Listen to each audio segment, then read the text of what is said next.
The Mikey Bet Show, the Mikey Bet Show. Do you know the Mikey Bet Show? Tino Antonacci made nothing but money off me. I'd be at Basta Pasta at 2 a.m. with 4 or 5 guys. We'd be off for there's no way he's going to get on the air tomorrow. No way. This is when I was working from 10 to 2. Tino would go, I'll bet you $100 right now. He's on the air tomorrow, and you won't even notice that he was out. So I'd come on. Hey, everybody, Mike North here on WSCR, The Score, along with Dan Jiggets. Mike, how you doing today? I'm doing good, Jigs. Everything going good. What'd you do last night? I was on the world tour last night. But you know me, when the red light goes on, and then we'd go to a break, I'd go, oh. And then we'd go back on. Bing, bang, boom. Right? Because nobody driving that's listening to me or any of the guys at The Score wanted to hear that shit, that you're hungover. Nobody wants to hear that. Hey, everybody, we're Metallica. We're tired from last night. They don't do that. Hey, I'm Mick Jagger. We're going to put on a show if we can, but we were out late last night, right? Hey, Sinatra. Last night I was drunk till 4 a.m. We'll try to give you what you want.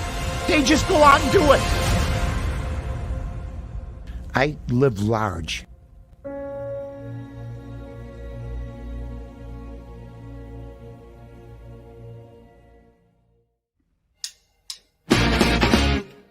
Hey everybody, it's Aldo Gandhi, and I just want to let you know really quickly that our swag shop is reopened. DeepDishTees.com is where you go, and that's tees with T-E-E-S. Clever name, guys. They're the new home of our merchandise. You can get t-shirts, you can get caps, you can get coffee mugs, you can get hoodies, you can get all sorts of good stuff, and you'll help out the bar room with the purchase. So head over to DeepDishTees.com. Hey, this is David Kaplan from the Cap J Hood Show on ESPN 1000 and NBC Sports Chicago. Now get ready to listen and watch to Bulls 101 with Kris and Larro. Take that, Sparkles.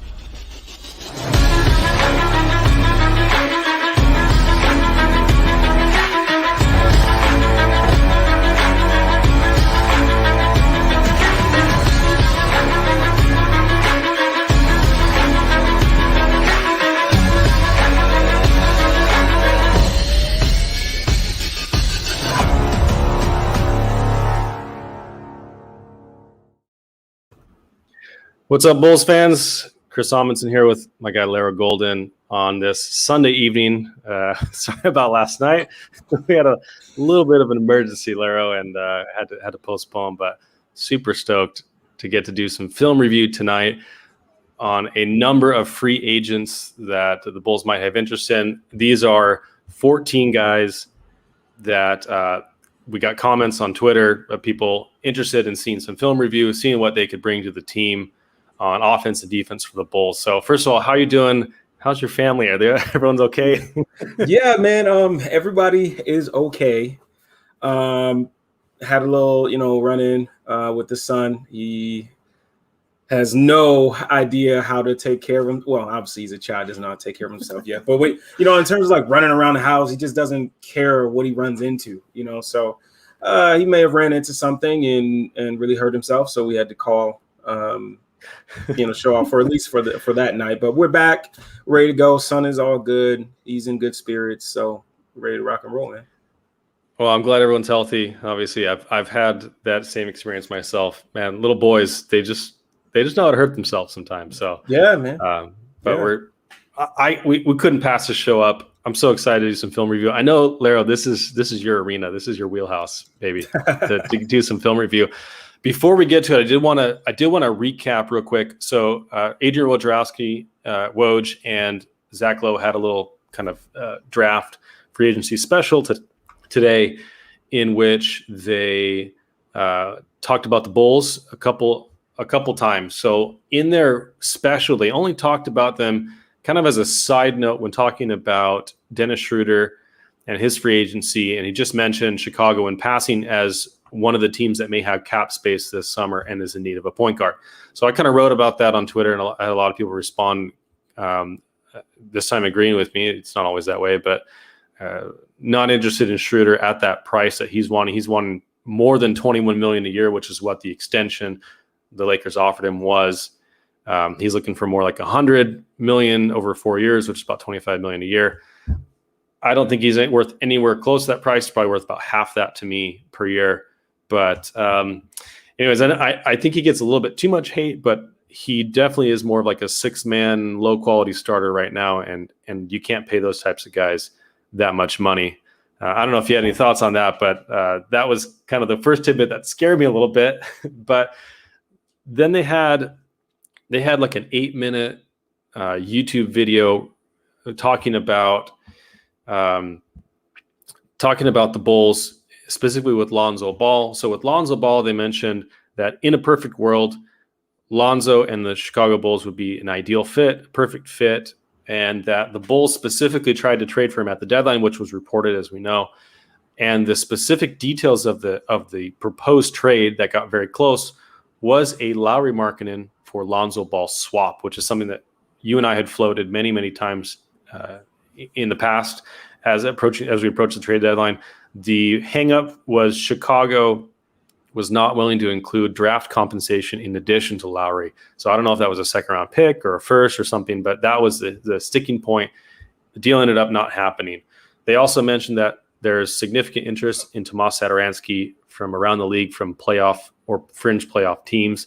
So that's a good sign if we did want to move off from Satoransky this offseason, which we may want to do in order to generate some cap space with his $10 million contract or $5 million guaranteed money before the start of free agency. That's something we could do without having to, do like a Bledsoe type deal where we're attaching a pick or something to move him. He has value around the league. So it sounds like the Bulls are maybe looking to open up cap space from AK's comments and from the way that Zach Lowe and Adrian Wojnarowski talked about the Bulls' approach to free agency. It sounded like, they may be in a mix for, opening up $25 million in cap space and chasing one of these free agent point guards.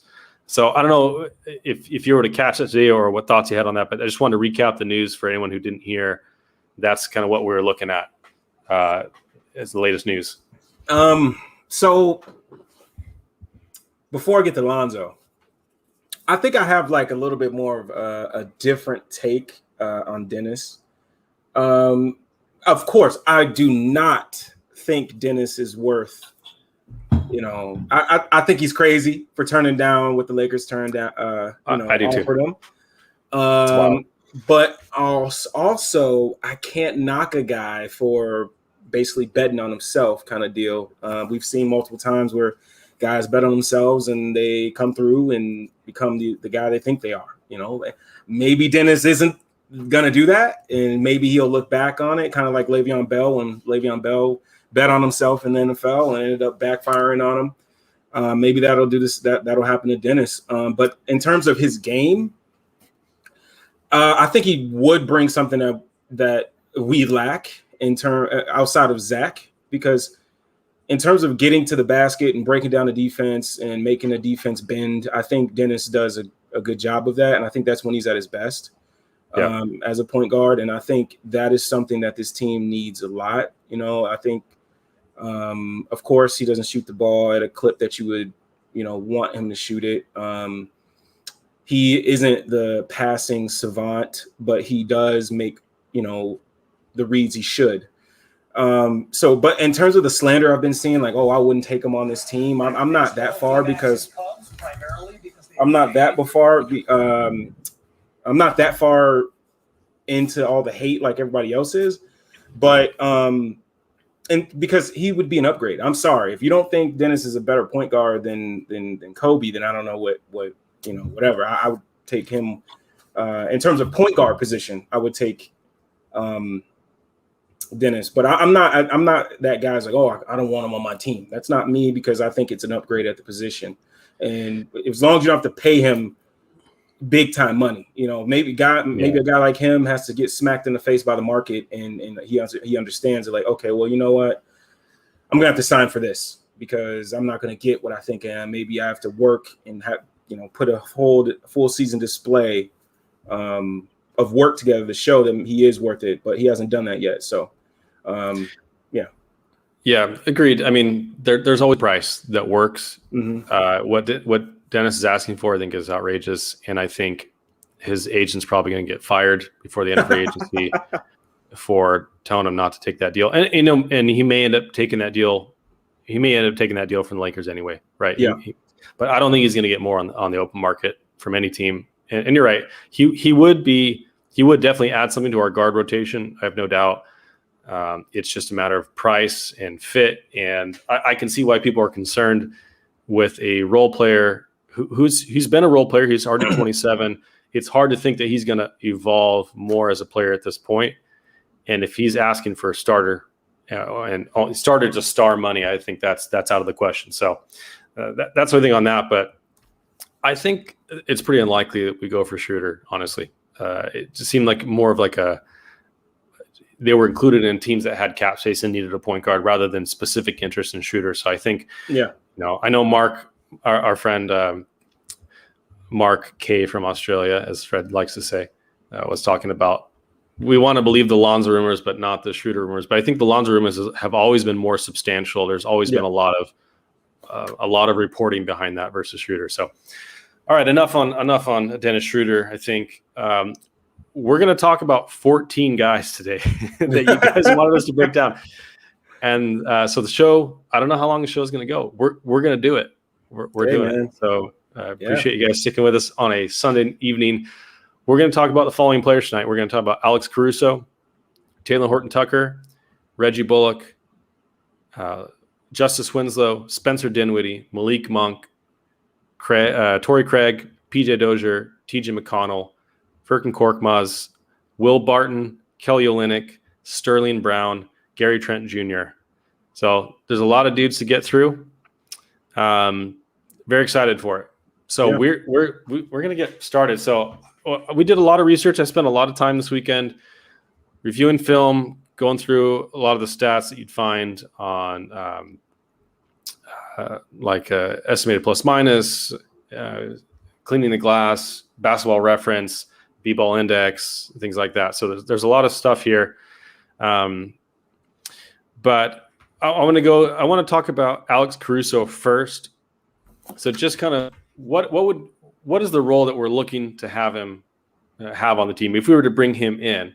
So he's not a starting point guard per se, right? He's not a break you down, pick and roll, attacking guard. He's not that at all. If you've watched him, his elite strength, and he is elite at it, is point of attack defense. Alex Caruso is, if not the best, one of the very best point of attack defenders in the NBA. He's just very, very fundamentally solid. He's got the right instincts, and if you go to B-ball index, they categorize everything. And now defensive stats aren't as effective, aren't as efficient, I think, as offensive stats are. But if you look across the board, they usually hit something on the money or close to it. And so with Alex Caruso, he's rated. He's the top-rated point of attack defender. He's the 98th percentile according to LeBron, which is a stat that Basketball Index uses on the defensive end, and it takes into account positional versatility, matchup difficulty. The other four guys in the top five are Matisse Thybulle, Kent Bazemore, Ben Simmons, and DeJounte Murray. So those are all guys, if you've watched any of them this year, are all known as pretty quality defenders. Kent Bazemore, I think, is a little underrated there. He does not get a whole lot of credit for that, but he serves a pretty good role as a point of attack defender. So that's what he brings as an elite talent. He is a really, really good point of attack defender, and point of attack defense has been a concern for us all year long. With Kobe and Zach, neither of them are particularly good at that. And with Pat playing the three, he was kind of forced into those positions sometimes, guarding guys like Devin Booker in spots, and also guarding some big forwards like LeBron and Kawhi and Giannis and those guys.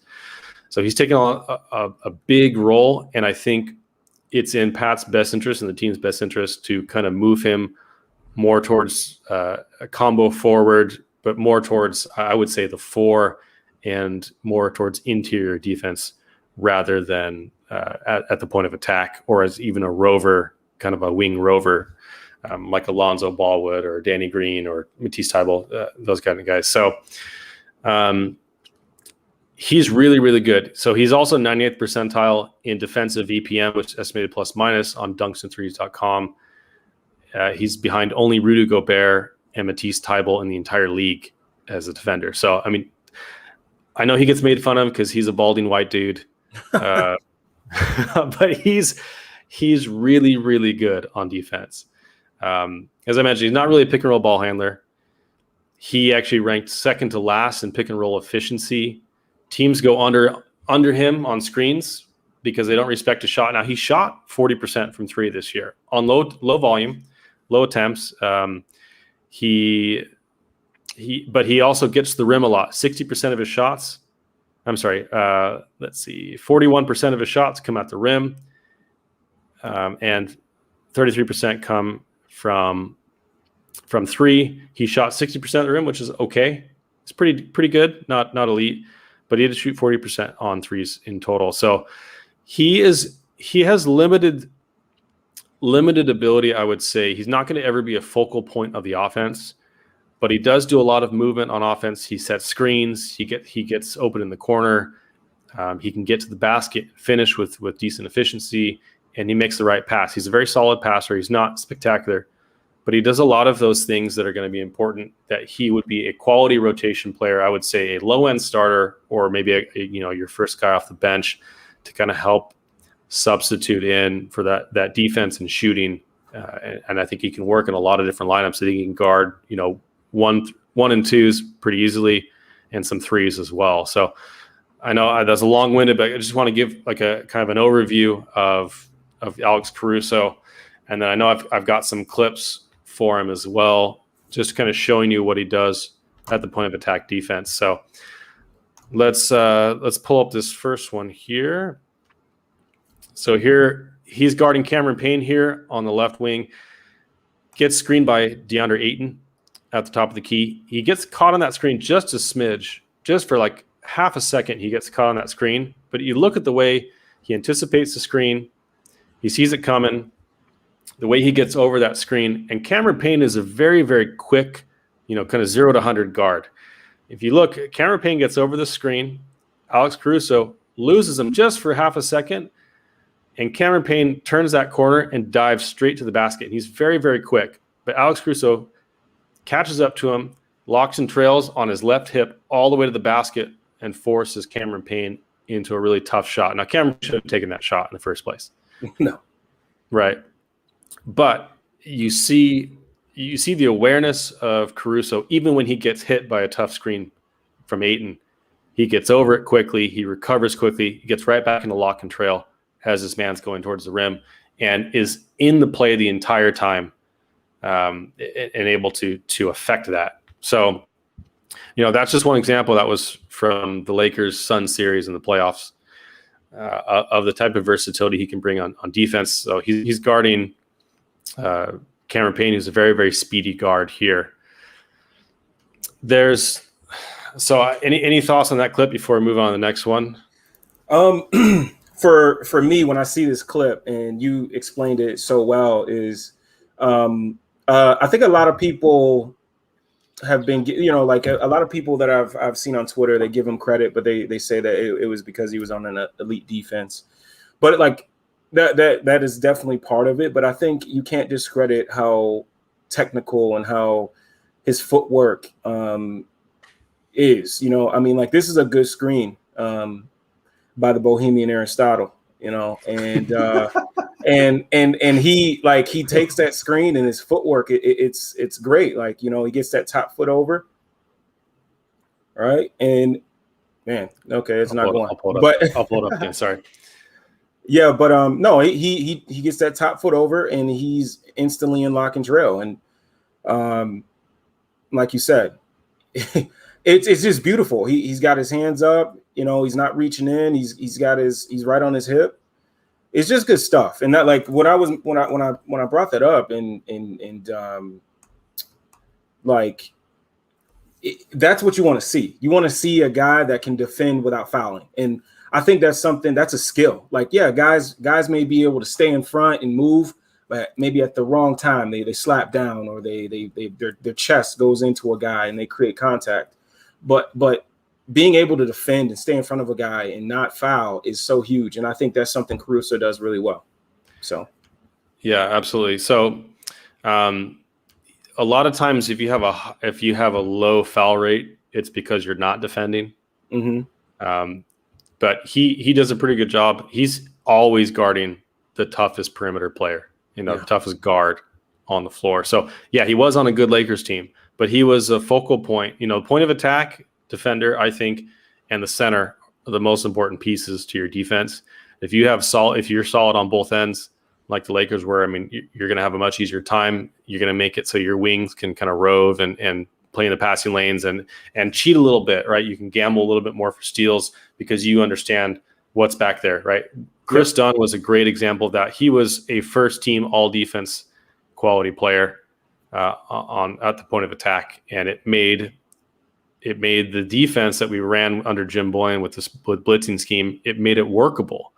And there were times where it would break down on the back end, but it's nice when you have a guy you can rely on like that. I think it would be a boon to both Zach and Kobe. I think he could play next to either of those guys and be able to have them focus off the ball rather than being at the point of attack.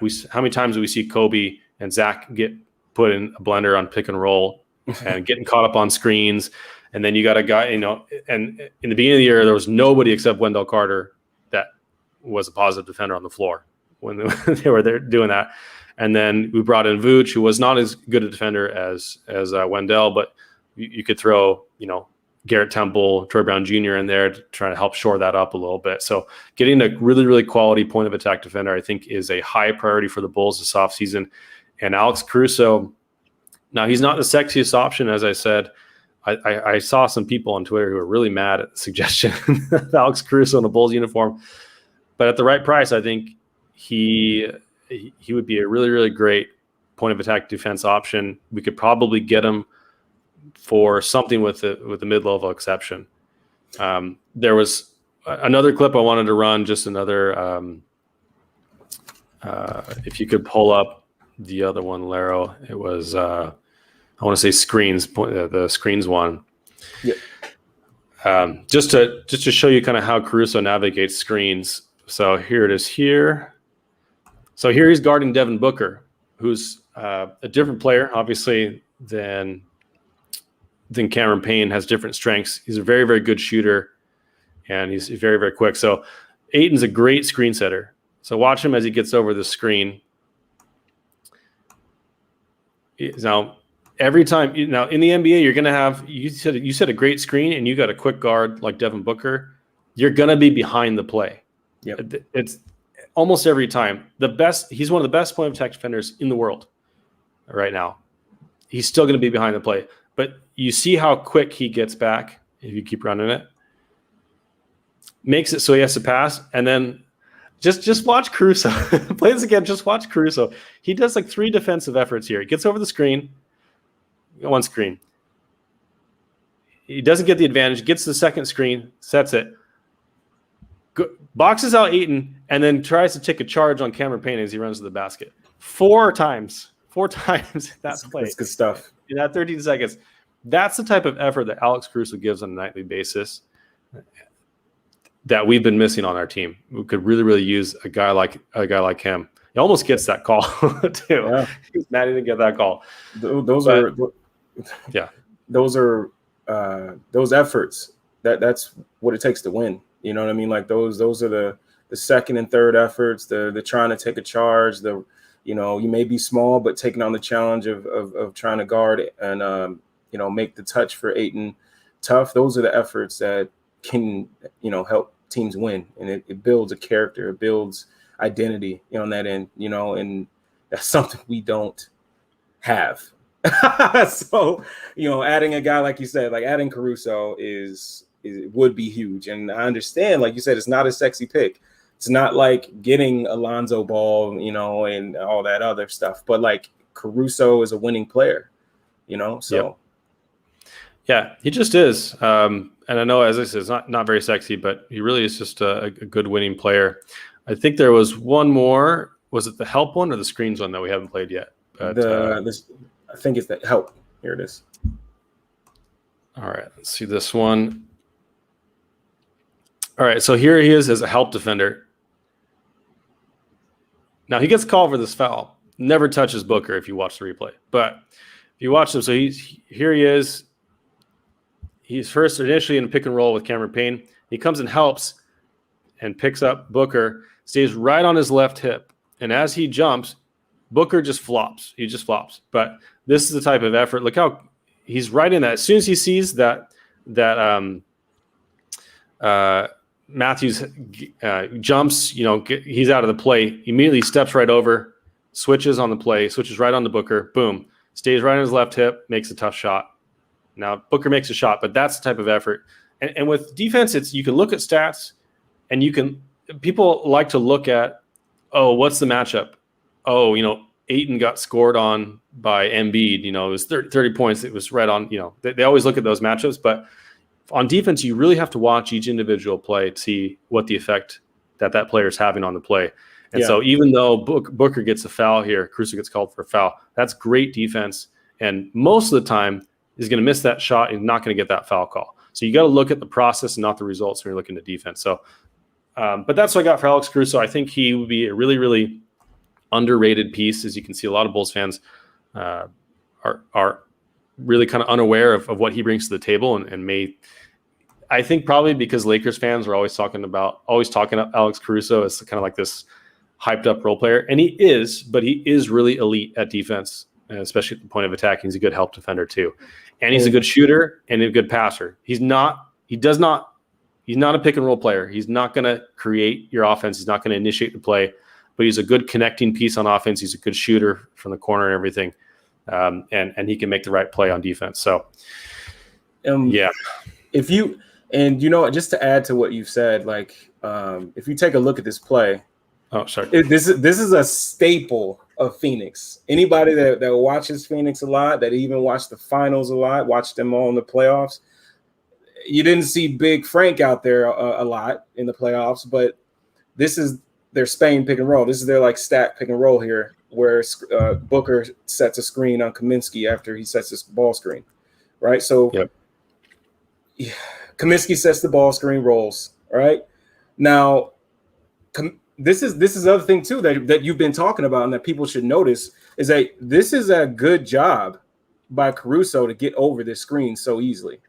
Yeah. Right. He once again he gets over the screen.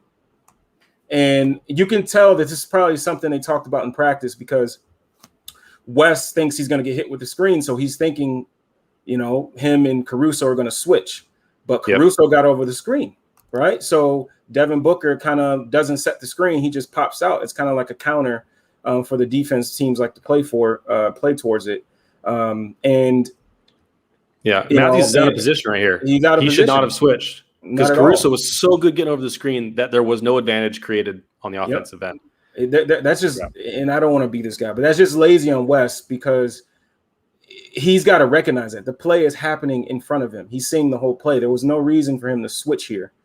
And he tries to push Caruso, but it's like, dude, that's your responsibility, because Caruso got over. This shot shouldn't even have been there. I mean, obviously Booker is still good enough to get a shot on West anyway, but this shouldn't even been this easy, because he does that, and then Caruso has to help him get over it. And then you look at West, and he's like, bro, I this is how I would feel in the games. Bro, I got over the screen. Why did you try to switch? You know what I mean? So it's that's something as well. That, and that's why you got to love the Spain pick and roll, because it can cause some disruption if you have a teammate like Wes in this particular play that's not super locked in and doesn't see that Caruso gets over the screen easily. He got over that screen easy. There's no reason to switch, right? He should see this. Boom, get right now. Go there, But he just for some reason didn't work out. So I just saw that as I was watching that clip. I'm like, wow, that's not even Caruso's fault. So, but this is the type of thing that Caruso can provide. Yep. If you're going to have defensive miscues with Zach and Kobe even Pat, right? You're going to have defensive miscues, but what you get here is Caruso helps give you a buffer zone. He makes it so that your margin for error increases, right? You can make a mistake like Wes Matthews just did on defense, and Caruso can step in and make up for that.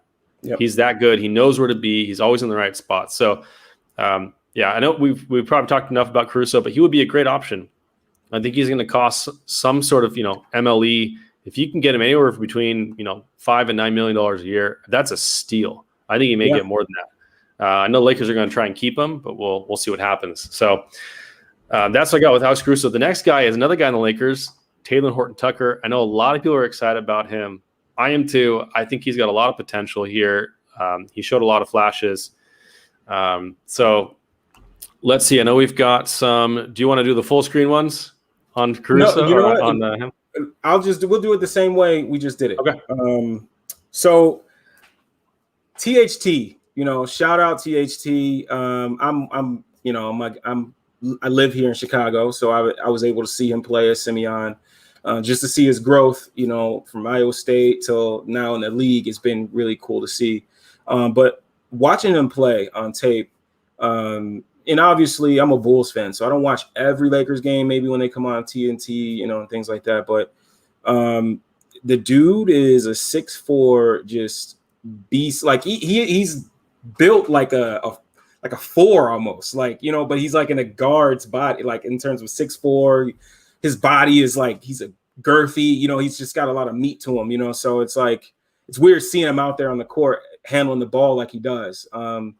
But like, he is somebody that if he was signing on the Bulls, like he's someone that can handle the ball. He's another ball handler on the floor. He's another good decision maker on the floor. And again, he's another person that attacks the basket.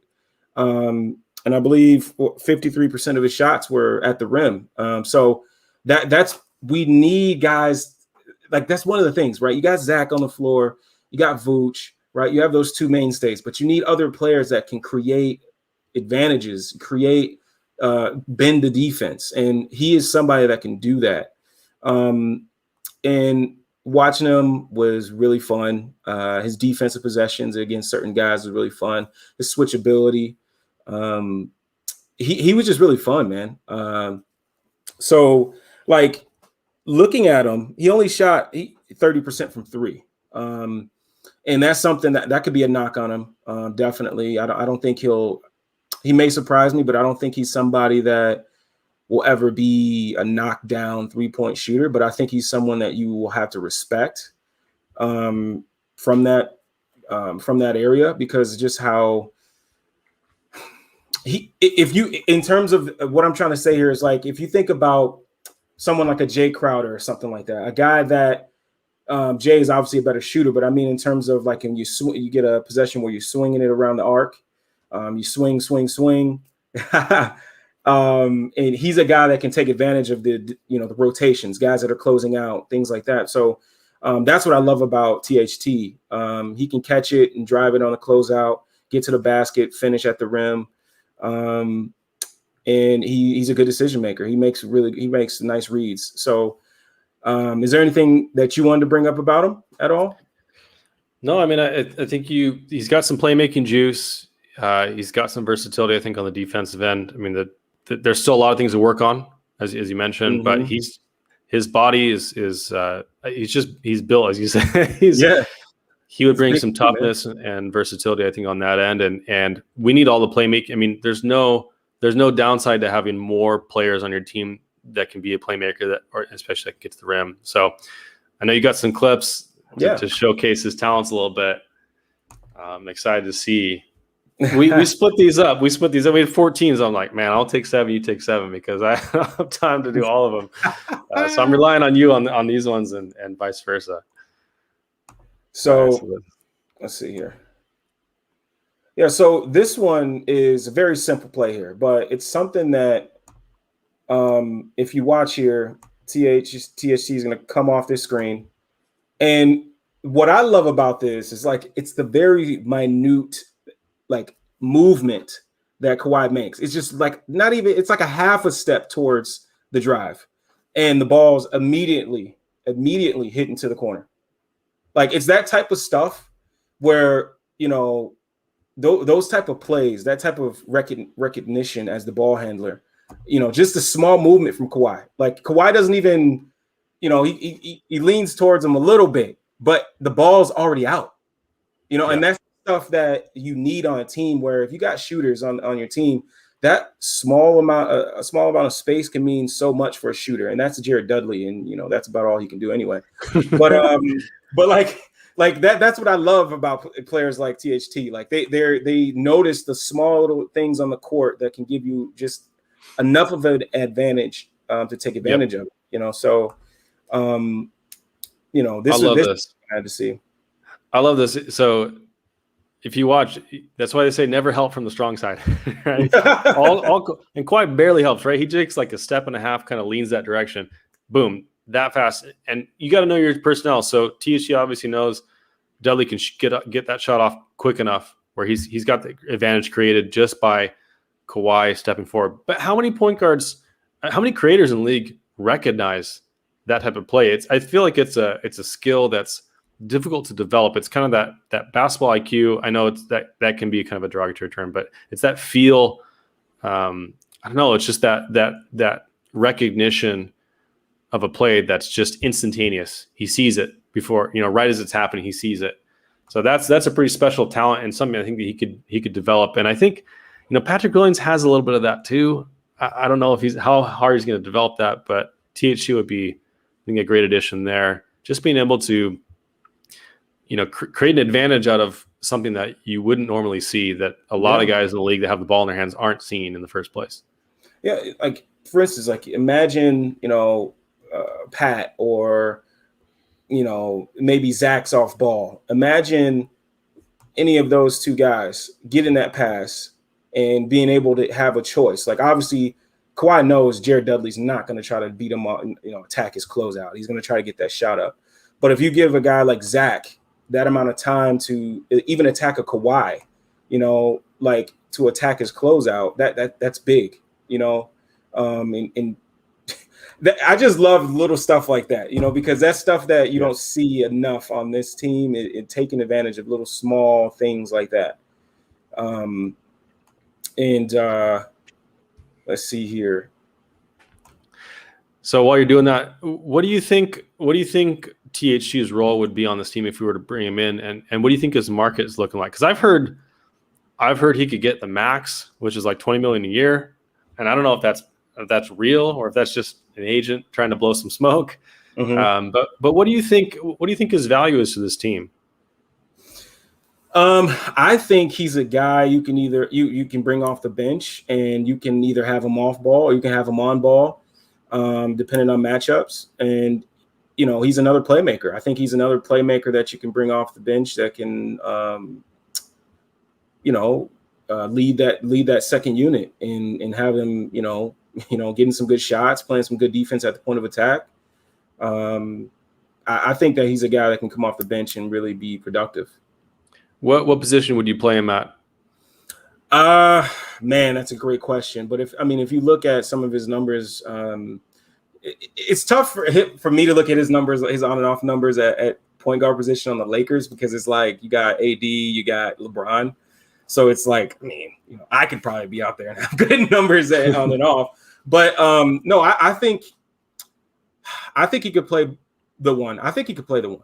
I really do. I think he can guard the one, and I think he can handle the ball well enough and run pick and roll well enough to play that and add some versatility to these, you know, these lineups, these different lineups. So, do you think? I know he's 6'4", but with his ability, he can guard 1 through 3 on defense. Definitely. 1 through 3, definitely he can guard there. Okay. I have a clip, actually, I think is the very next one that shows like his ability on the defensive end as well. So let's see it, baby. Yeah, let's see it. But yeah, man, I definitely think, he could definitely guard 1 through 3. Let's see. We need more of those guys. We need more of those guys. Let's see. Oh wait, no, that's not it. Let's go to the other one here. There we go. All right, so obviously this is before James. You know, I remember the fat suit. You know, I swear, man, those pictures are hilarious. But yeah, no. So as you can see, he's guarding James. So if you can guard James Harden, I mean, I can trust you against a lot of guys in this league. So yeah, no, he's guarding James head up, right? Starts on James. Here comes a screen from Jay Sean. And James rejects it. I was gonna say, he rejects it. So he gets a little step on him, right? And this is what I love here, right? So Kuzma and him, they communicate. THT finds another guy, closes out, stays on his hip, hands straight up. That's just good. That's just really, really good stuff. Like being able to play on ball, right? And obviously James is trying to he rejects it just off the natural ability of guys that they feel a screen, they try to play for the screen, so you use that against them. Kuzma steps up thinking he's going to get beat, so they switch. Now he's in a closeout situation that he does really well in. And he stays on his hip, hands straight up. Verticality is huge in NBA, and that's what he does. He gets a rebound, they go the other way. This is stuff like, as I was watching him, you see it a lot. Like he doesn't even think. I think it's more of like a feel thing with him, that he just knows, okay, let me get here. Let me close out. Let me move my feet, sink my hips, get my hands up. Just solid. Just very solid defense from him. And that's, again, we don't have guys that can do that type of stuff. Like if Kobe gets beat, oh man, if Kobe gets beat, he's beat. Like there's no getting back on his hip and trying to be firm on defense. That is just not going to happen. So that's something that I really liked about THT in terms of defense. Is I think he's a guy, and I don't know if I'm the Lakers. I mean, I don't know what their cap situation is. I don't know if you know it. Not good. It's not good. It would. They are deep in the luxury tax if they want to re-sign their guys or use any sort of exception. And if they do a sign and trade, they're going to be hard capped. They're going to be hard capped really easily. So I think one of Schroeder, THT, and Caruso is going to be gone, if not multiple of those guys. Now they're trying to trade out Kuzma. They're trying to trade out KCP. But I think one of those three guys, if not multiple, are going to be gone. Wow. Yeah. That's going to hurt because I think he was really growing into a role for them.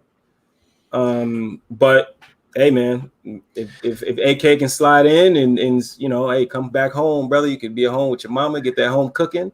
You know what I mean? and we'll be good. I do worry about his shooting. I mean, his effective field goal percentage is well below average, and it's it's a little tough, but yeah, no doubt.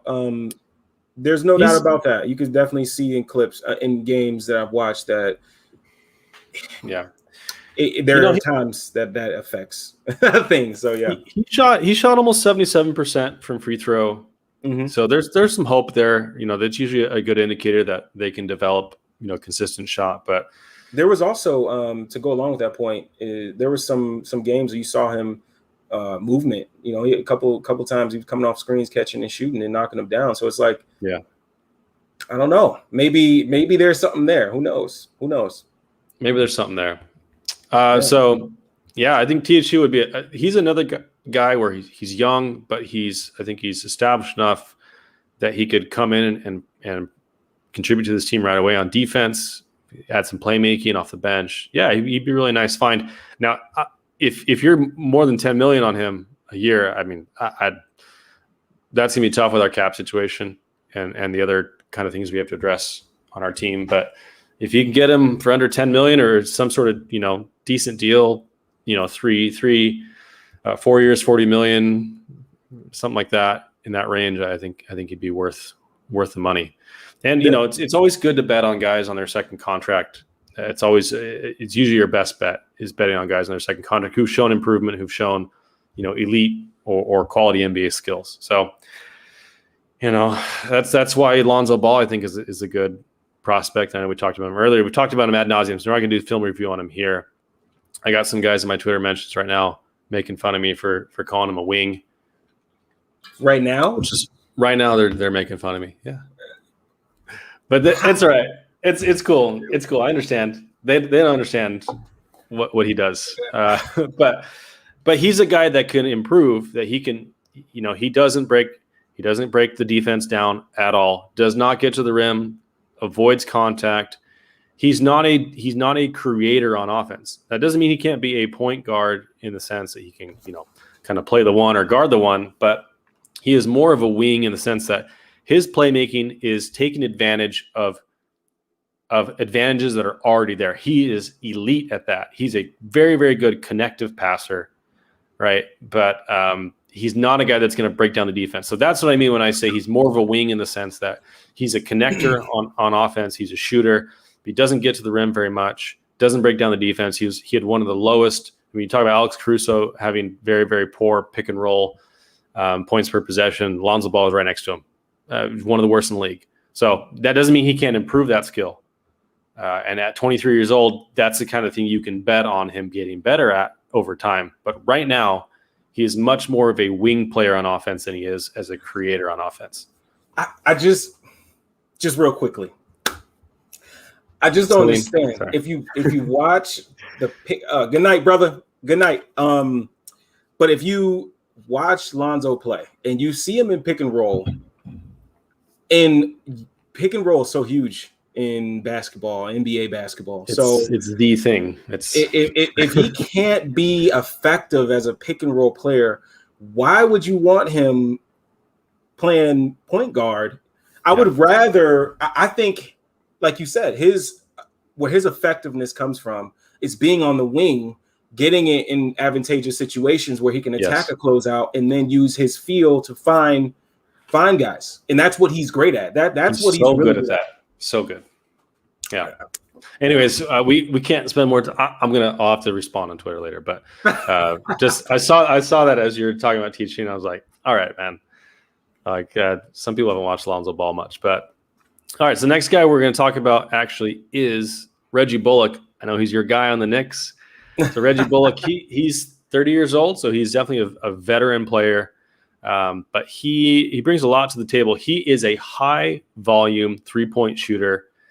He shoots 7.4 attempts per 36 minutes, which is very, very high. Shoots it at a 41% rate. He's basically a high volume 3-and-D guy, solid defense, very low usage, not a lot of ball handling. He's not going to dribble and break down the defense. But he's very much a 3-and-D wing, kind of your classic high volume 3-point shooter, wing. So he is 80th percentile in points per shot attempt. Very, very good on that end. I got some clips from him playing against the Hawks. So he was on Trae Young for a lot of that series as the primary point of attack defender.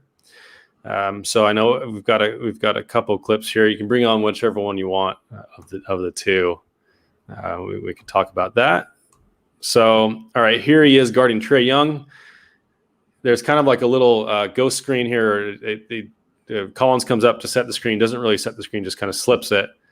And if you watch it again here, you just watch his footwork, gets right around the screen, makes sure that Trae can't go over the left side, gets around the screen the second time where Collins does come back and set another screen, follows right on his hip. And he's not right on his hip like Caruso was, but he's close enough that Trae sees him right behind him, and Trae feels forced to go, to take this floater. Now, this is the type of shot that the defenses mostly want guys like Trae Young taking. And Trae Young is really good at mid-range, but you can see that Reggie has good instincts here. He knows that it's coming. He contorts his body around that screen to minimize the amount of time he's caught up on that screen so he can get right back in the play. And you notice where he gets on Trae Young's hip. He gets right on that left hip as he's going down, forces him into a floater that he does miss. So that was one of the clips. I don't know if you had anything to add on that one, but yeah. Yeah. So if you take a look, right? So Bullock gets over the screen. He's right there. And I think where he messes up is, or I shouldn't say mess up, but he takes away his leverage. Is he tries to reach right here? He tries to knock the ball out from the behind him, like Rondo likes to do. You know, that little wraparound, try to tap it and go the other way. Yep. Caruso's really good at that, by the way. Yeah. And it kind of gets him out of position, and that's how Trey is able to get that off. But I think if he doesn't gamble, and he just stays solid, I think that he's able to get a better contest there. But I think we've seen Bullock able to stay on the hip and you know, get a rear view contest, or even stay right there and maybe stay right on the side of him and get a hand up. But in this particular clip, I think he shows the footwork. He gets over the first screen, and he just that little gamble, just that little reach around right here, right when he gets over, he tries to reach around and get the ball, and Trey sees it and he just gets downhill. You know, boom. One thing the reason I think he's able to do that though and kind of get away with it is because Randall does a good job of, he's kind of playing, he plays up high. He's here right at the top of the key. Yep. Right. To kind of just slow Trey down. And so, and you see Collins doesn't have an advantage here, and you got Taj Gibson back at the basket. Yep.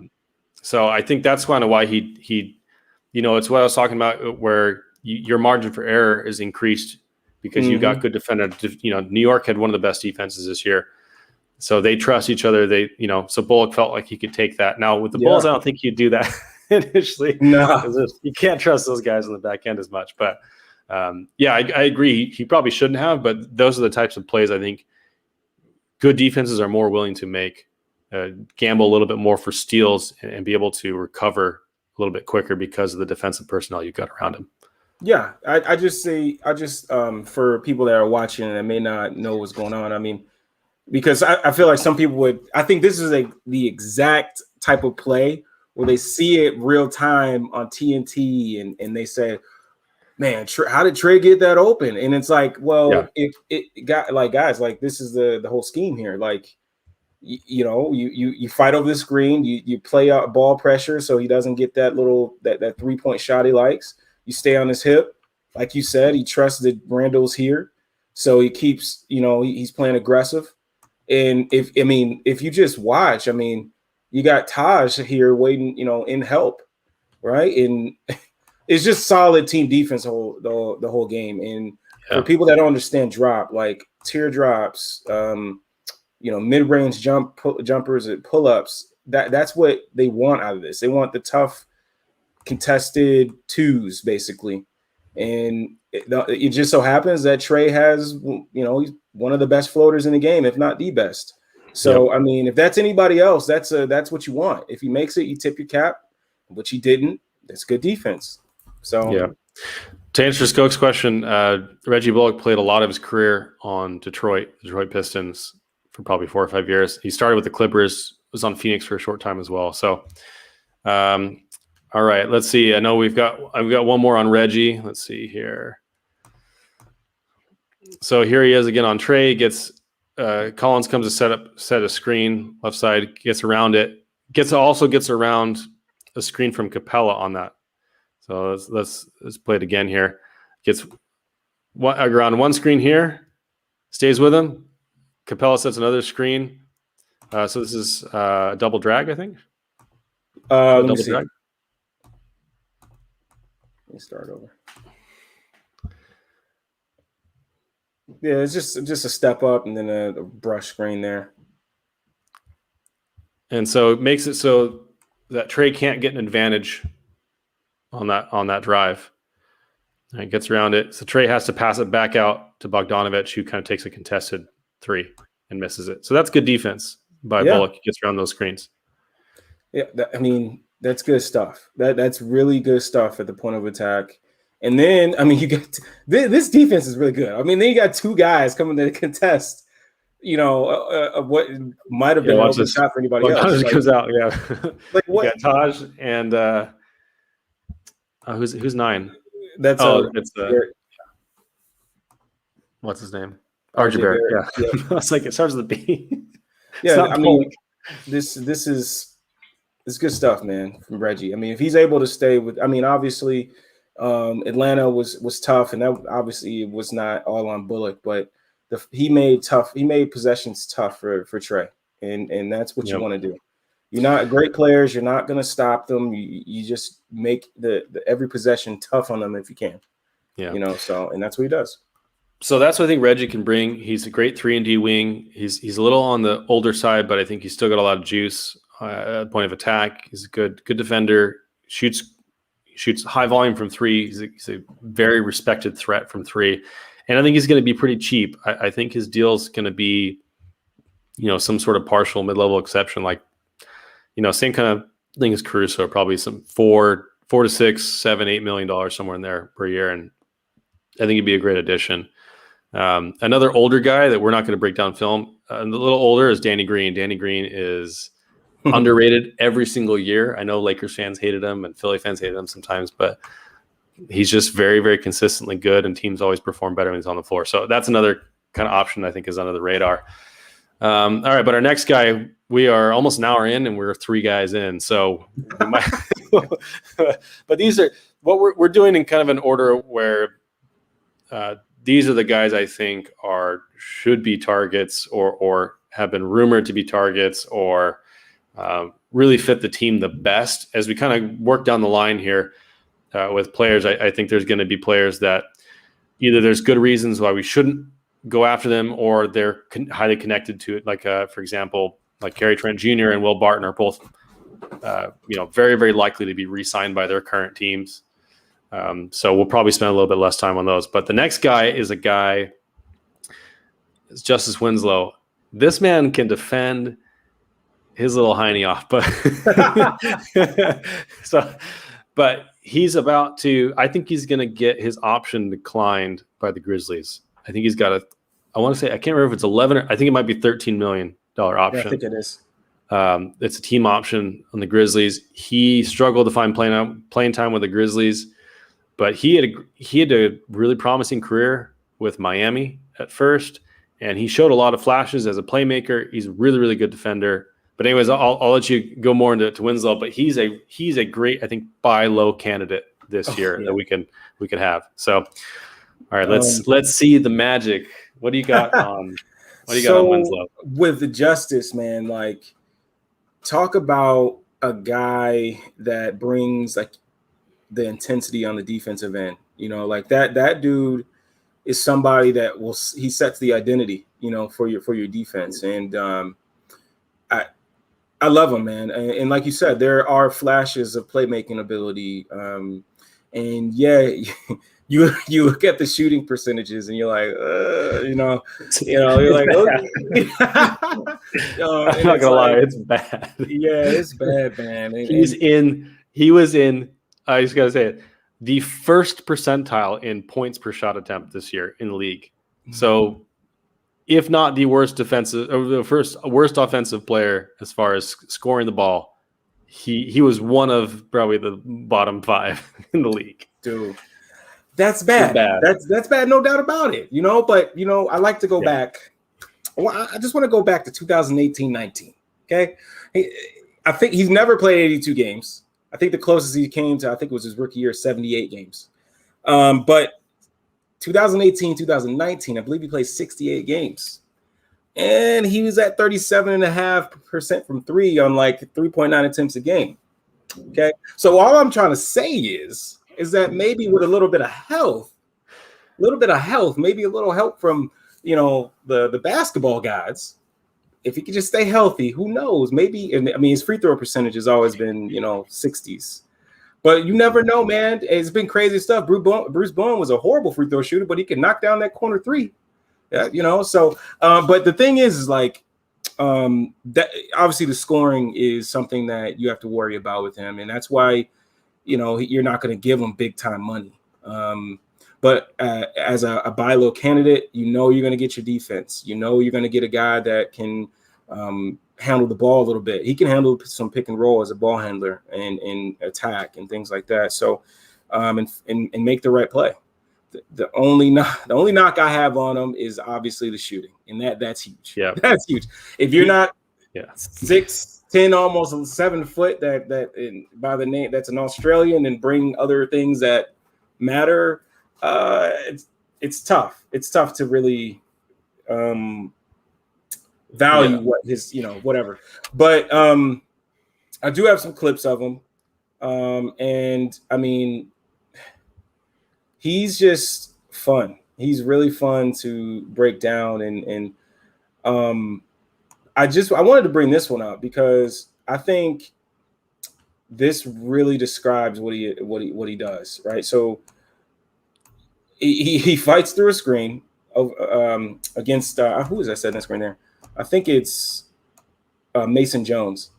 So Mason Jones sets like a little, step in front, touch and go screen here. He gets through that, stays in front, stays on his hip, and just beats it off the glass. I mean, that like he's just so good at defense that it's so fun to watch him. Like I could probably watch a whole clip, a whole like 30 minutes maybe of just watching him play defense, because the dude, you could tell he takes pride in this side. He takes pride on this side of defense. He stays on his hip and goes up and absolutely smacks it off the glass. And and that's stuff that you love, man. You love seeing this type of stuff.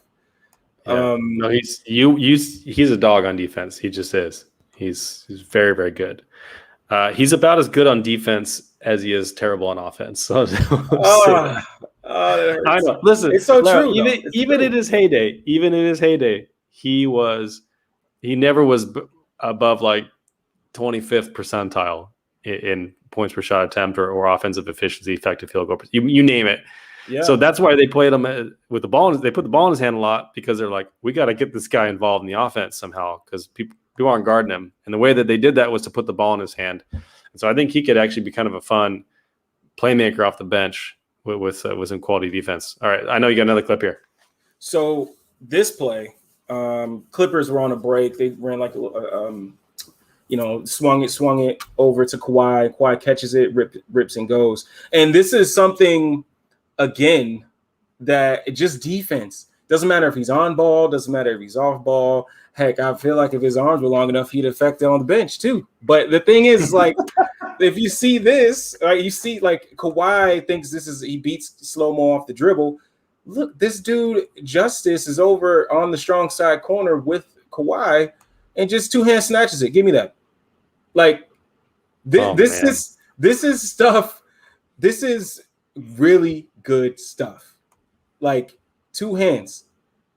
And that's Kawhi Leonard. That's Kawhi Kawhi. Is hard to strip the ball from. Like the claw. You can strong side. And you could say Kawhi was selfish there. As soon as you saw him help, he should have maybe, swung it over to the corner. But like Justice took full advantage and just took it, And that stuff, like I said, like we both said, like that's stuff that you love about him. I got another clip here for Justice as well. And this is the reason why I put this clip is like you need guys in the NBA. Time running down, here for instance, it's the end of I believe the end of the first quarter coming up, 39 seconds on the clock, 7 seconds on the shot clock. You want to get a stop here.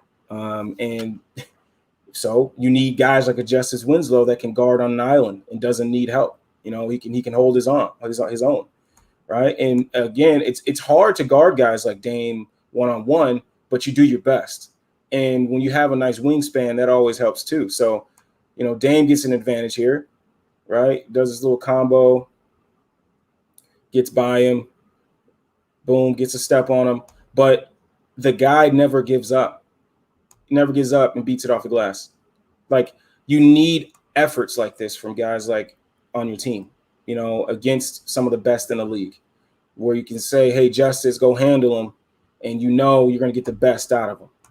I mean, look where he goes and he gets that. Like he goes and gets that. Like that is another great display of defense from Justice, on one of the top 10 player in the league, in my opinion. So like, that's just good stuff again. And obviously good defense usually leads to fast break buckets and easier baskets. So it's like that's another thing with Justice. Yeah. And I mean, there's just good that Justice is so easy to talk about because like he just pops on the defensive side of the ball, and everything you see from him is just what you want on your team. He's one of those guys like, yeah, he may not shoot the ball well, but you know if he's on your ball club that he's going to play great defense. You know what you're going to get out of him every single night when he's on the floor. And the other knock on him is obviously health. So he's going to be a guy, like you said, that's going to have to take less money and prove that he can be healthy. But I think that's an advantage for us with our cap situation. If we go after a key point guard free agent that's going to cost $20 million or something like that, we're not going to have a lot of space left, if any. And we're going to need guys that are Cameron Payne, Torrey Craig type of guys who are down on their luck, or down on their their status or standing in the league, like Justice Winslow this year. I think Justice Winslow is a great buy low candidate where you can get him for probably close to the minimum. And the man can defend. The man can defend. Even if you just need a stop, like he's worth that minimum spot. I mean, he's worth that spot over a Cristiano Felicio or even a Ryan Arcidiacono or a Denzel Valentine. I think he's a great candidate to buy low on this year, and I think the Grizzlies are probably gonna decline that option unless they can add his salary in a trade for some reason. But I don't think it's going to happen. So I don't think anyone wants to take him on at $13 million. But if he's making 1 or 2, sign me up. Hey, sign me up for him. With you on that one. Speaking of point guards that are about to be overpaid, Spencer Dinwiddie was one who came up on our list. So he did not play this year. I couldn't get any great clips of him this year. I mean, you guys can go on YouTube if you want to see what he can do on offense. Defensively, he's never been super good. He is long. He's 6'6". He's got a good wingspan. He's got good size for the point guard position. I think the injuries he's had now, 2 ACL tears that have kind of diminished his athleticism. He's 28 years old, so he's not as spry as he used to be. He's not old. He's still kind of in his prime, or would be without those injuries. But he does bring a couple things to the Bulls that I think are really important. Number one, he gets to the rim. He takes about 40% of his shots at the rim, and he also shoots from 3 another 33% of the time. So that's his great quality. He also is 100th percentile in drawing fouls when he shoots. He's very, very good at shooting fouls. 100th percentile, elite in the league at drawing fouls. So those are 2 things that our team really stinks at, right? Getting to the rim with consistency and getting fouled, getting to the foul line. So that's something that he could bring on offense. He's a lot of fun to watch on offense. He's a dynamic guard. He's fun. He gets to the rim. He's never been a knockdown shooter, but he's always been consistent enough. Like he shot 33% from 3 this year. I'm sorry, I screwed that up. He shoots 40% of his shots from 3, 40% at the rim. He shoots 60% at the rim, 33% from 3. So decent numbers, but he's definitely a good combo guard. And he's got good size and positions, good at drawing fouls. So I think he could be a decent player overall. I think he could be a quality starter for us. The issues I have are twofold. Number one, the point of attack defense, he's not going to help on that end. No. He's probably around Zach level, I would say. So probably, average, slightly below average, but he doesn't have a ton of athleticism anymore with the injury. I don't know what condition he's in after the injury as well. So that's a concern. The other concern is he just opted out of his deal, which I think was for around 13 million or so a year. And he's looking to get the bag is what he's been saying. So he's looking probably in the $20 million a year range at minimum. That's a lot of money. I don't think for that price, I would really seriously consider him for that role. I think we've got better options there, and I think for the money, it's probably not in our best interest. If it happened, I mean, I'd root for him. I've always loved Dinwiddie's game. I was really pissed. I've said this multiple times. I was so pissed when the Bulls cut him the first time from the roster. There was no reason to do so. He was playing behind Jerry and Grant. He's playing behind Michael Carter-Williams, and there was a roster spot available for him. There was no reason. They only cut him to gain a roster spot, which they basically didn't use for most. They used it on RJ Hunter for a couple weeks, and that was it. So it was completely pointless for them to cut him.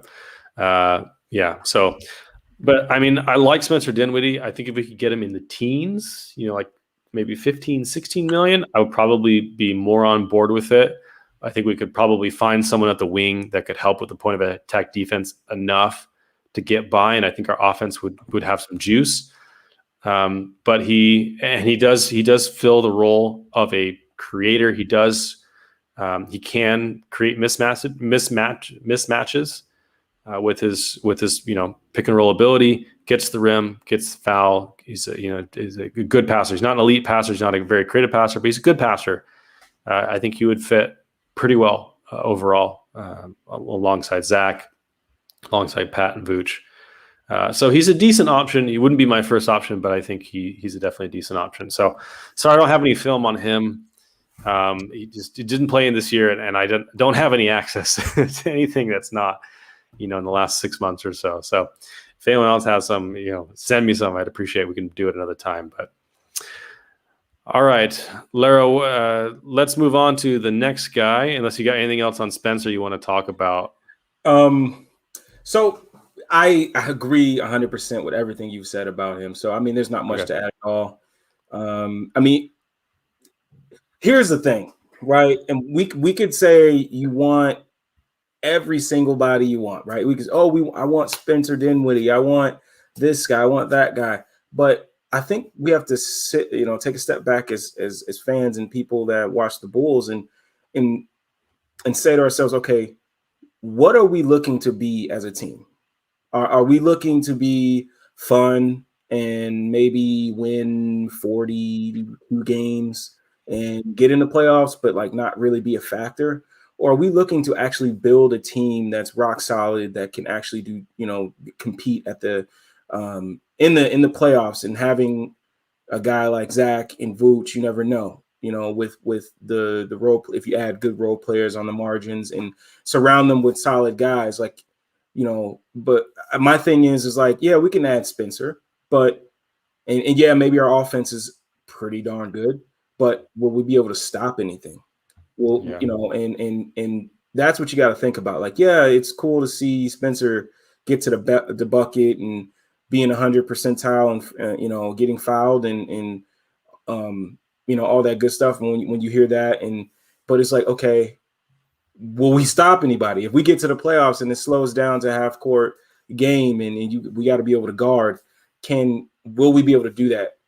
And that's what I think about, because I watched Spencer and I'm like, man, that dude can really play on the offensive end, but I just don't know if we'll be able to guard anything. So that's what I think about when we get, when we start thinking about these types of players and things like that. So, no, I agree with you. I think he would be a decent fit, but I don't think it would solve our most important problems. He would as I mentioned, he definitely help drawing fouls, getting to the rim, help with the playmaking, and he's a good, consistent scorer. He would be an easy, with Zach and Vooch there, he'd be a really reliable third scorer. I mean, and sometimes he'd be probably leading scoring or being second scorer. Like he was very solid with Brooklyn and made the playoffs. So he's a very quality player. I have nothing against Spencer. I just think for the price that he's asking for, that's been reported he's asking for, I think it's just a little bit too much for what we need.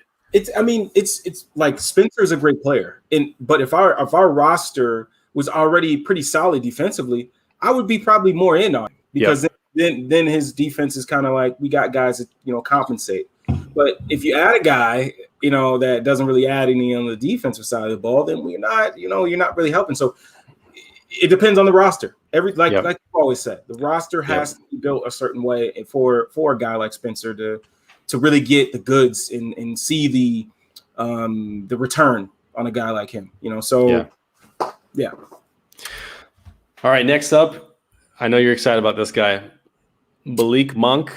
Man, the Charlotte Hornets, dude. First off, I shouldn't say I'm biased because I wasn't the biggest fan of Malik Monk when he was at Kentucky, but I am a Kentucky fan. But when you watch the tape on Malik, you could see the growth on both sides of the ball. When you watched him, you knew that he had juice off the bounce as a scorer. He could shoot the ball, catch and shoot, and again off the dribble, pull up shooting. He had the bag. He had the bag on the offensive side of the ball, but it was on the defensive side of the ball that you were a little bit worried about with him. And I think that he's really taken another step with that. He shot 40% from three.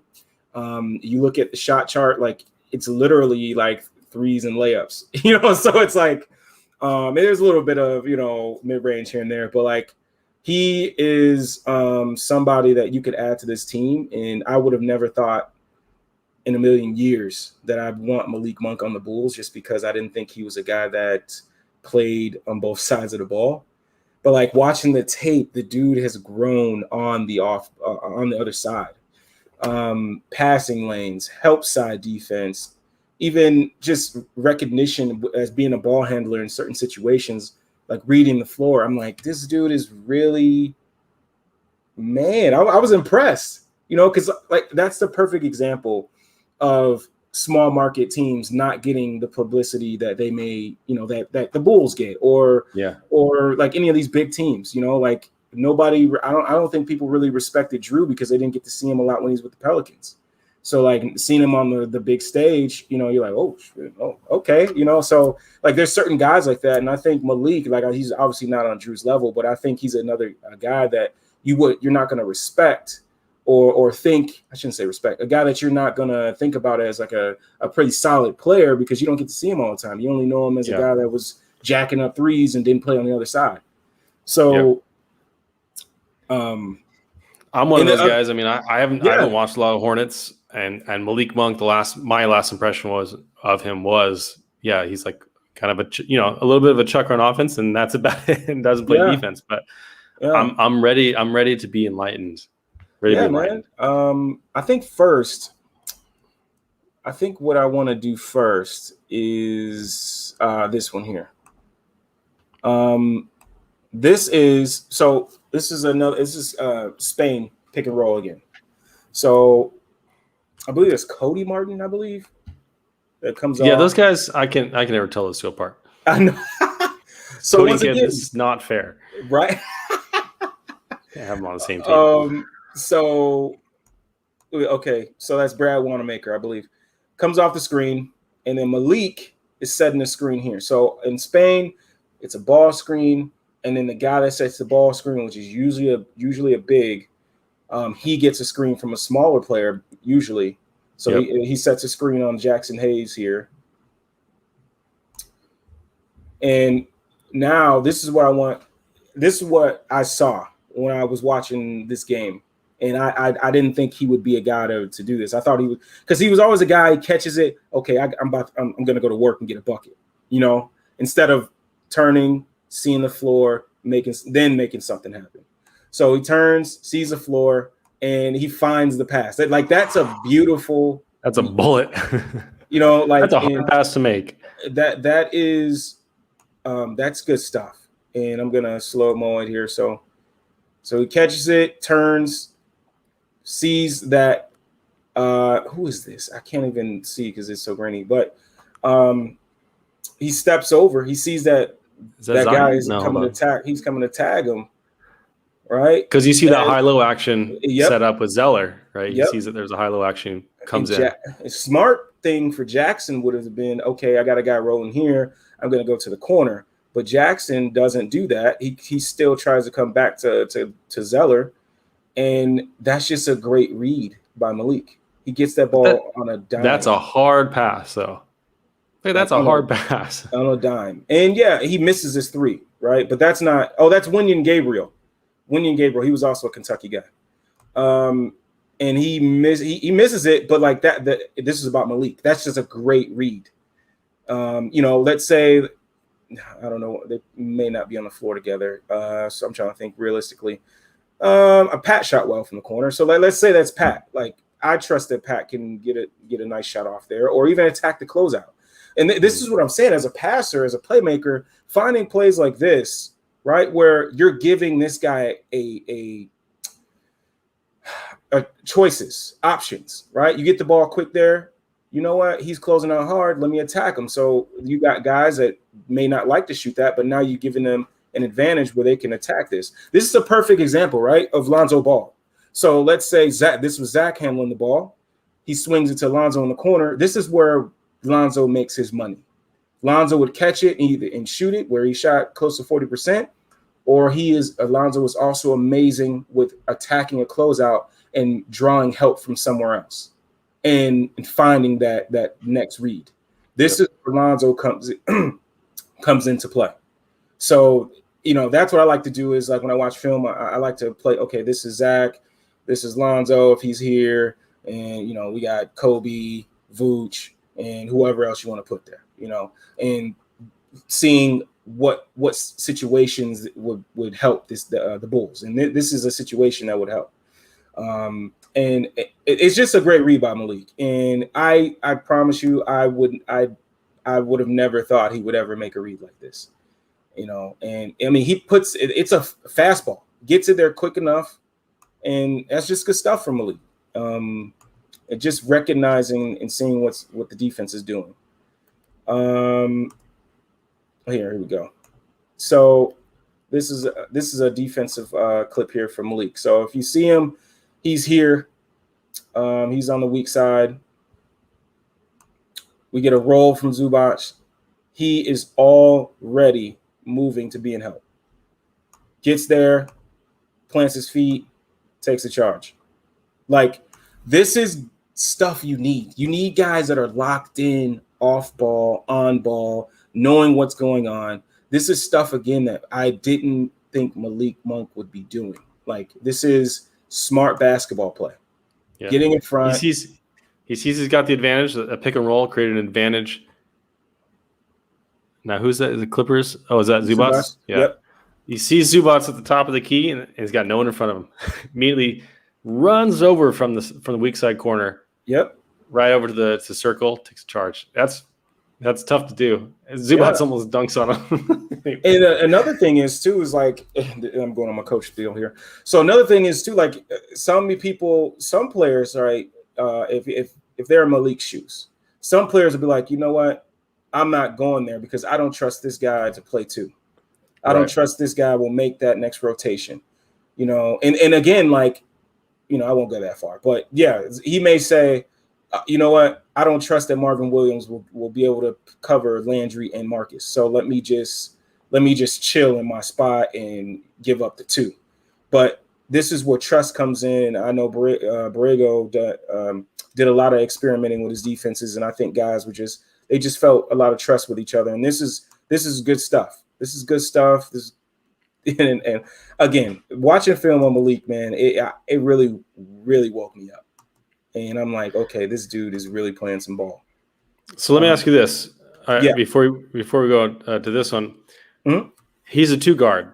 Yep. Though, right? Mm-hmm. So we've got Zach and we've got Kobe that are kind of playing the 2 right now. Do you think he can slide in and fit? I'm going to hit you with something real quick right now. The hot take coming. Ready? Let me get some water. All right, hit me with it.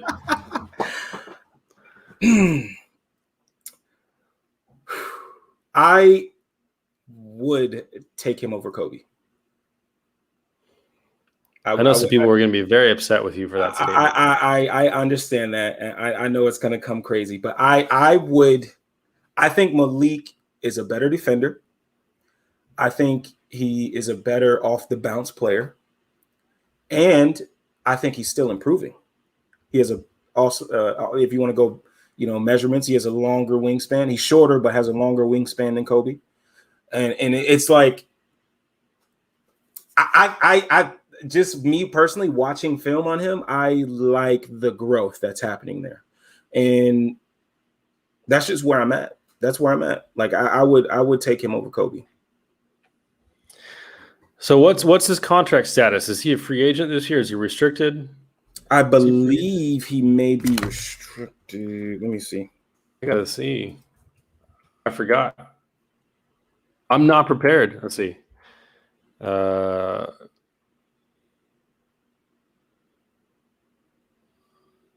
taking my time here. Let's see. Restricted. Yeah, his qualifying offer $7 million. Yeah. 60 million cap hold. Okay.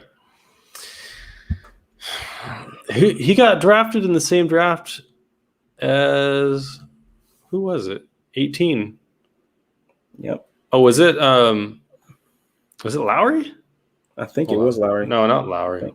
I don't know. Who was before Lowry? Who was the one before Lowry? Man.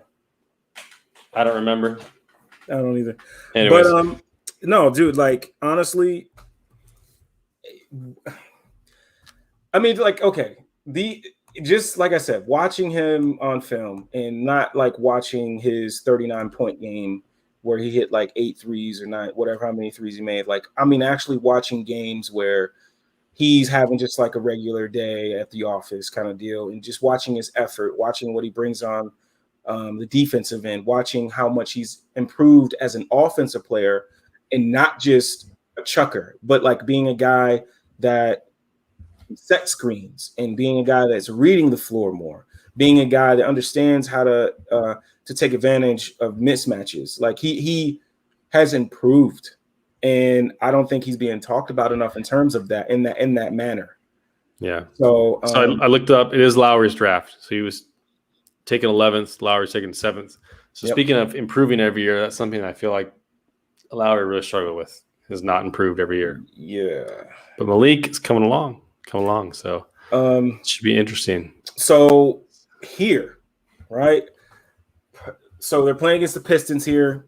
I believe that's Langston Galloway at the top of the key here. I want to say that's John Henson, Tony Snell, maybe Daniel. John Henson. What year is it? No, I think this is. No, it's not John Henson.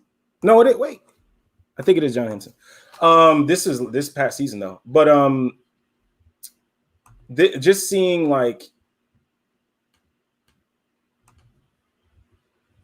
Wait, I'm trying to think. Is this past season?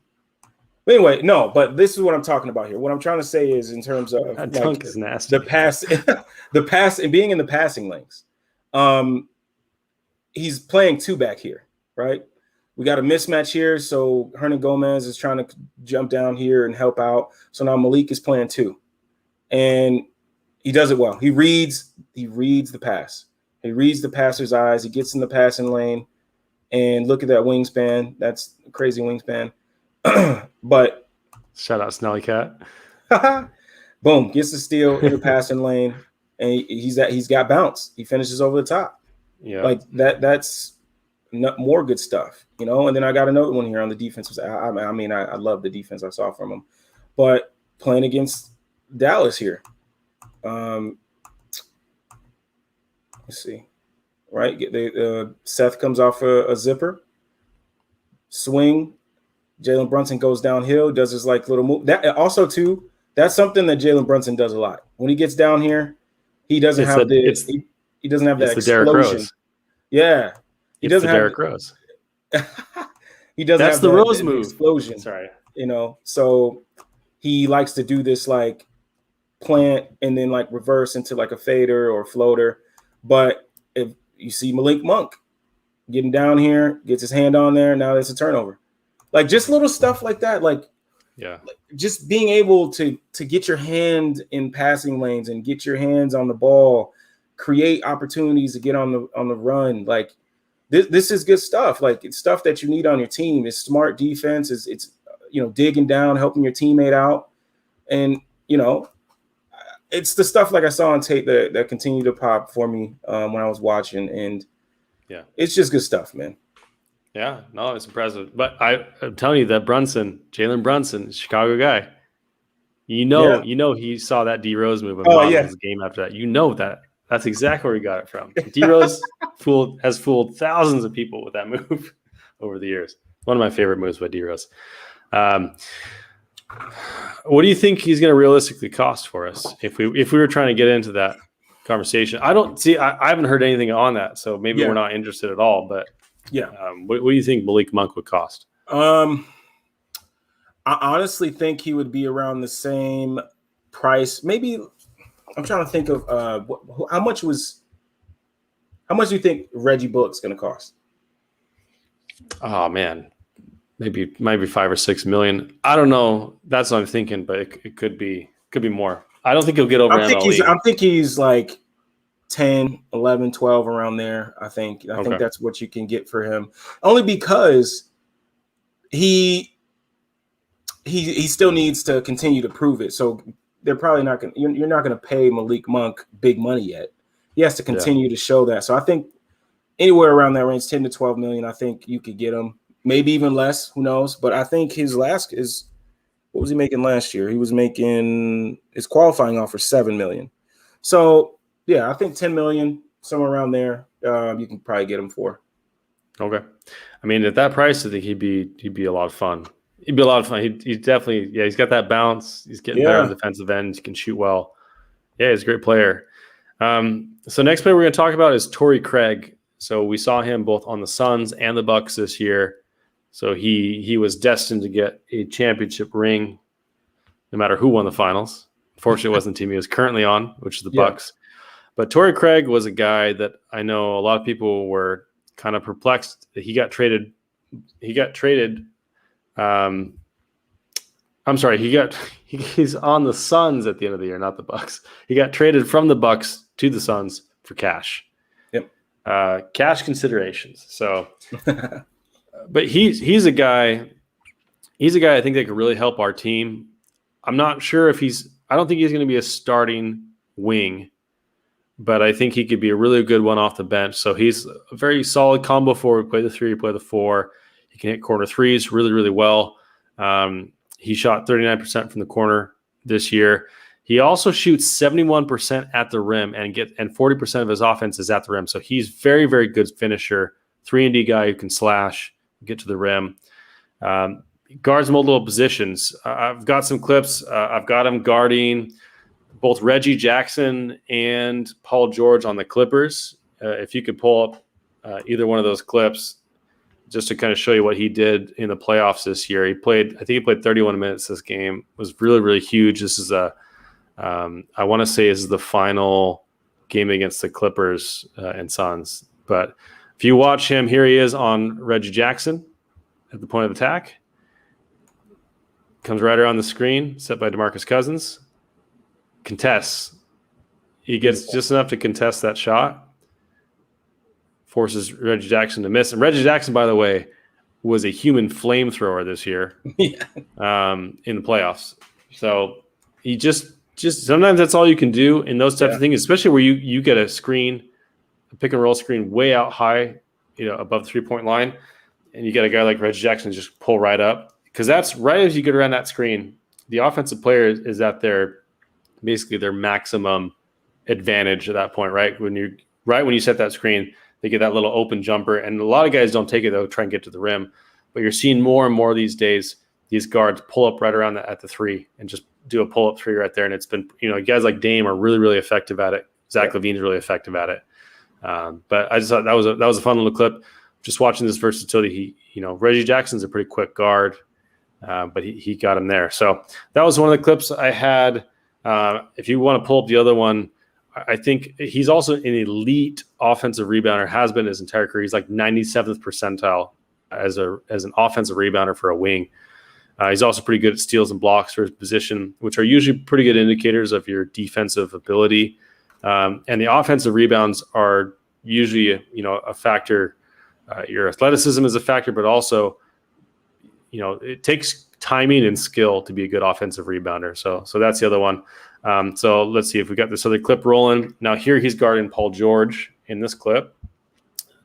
So DeMarcus Cousins kind of sets a little ghost screen, but watch Torrey Craig goes under the screen,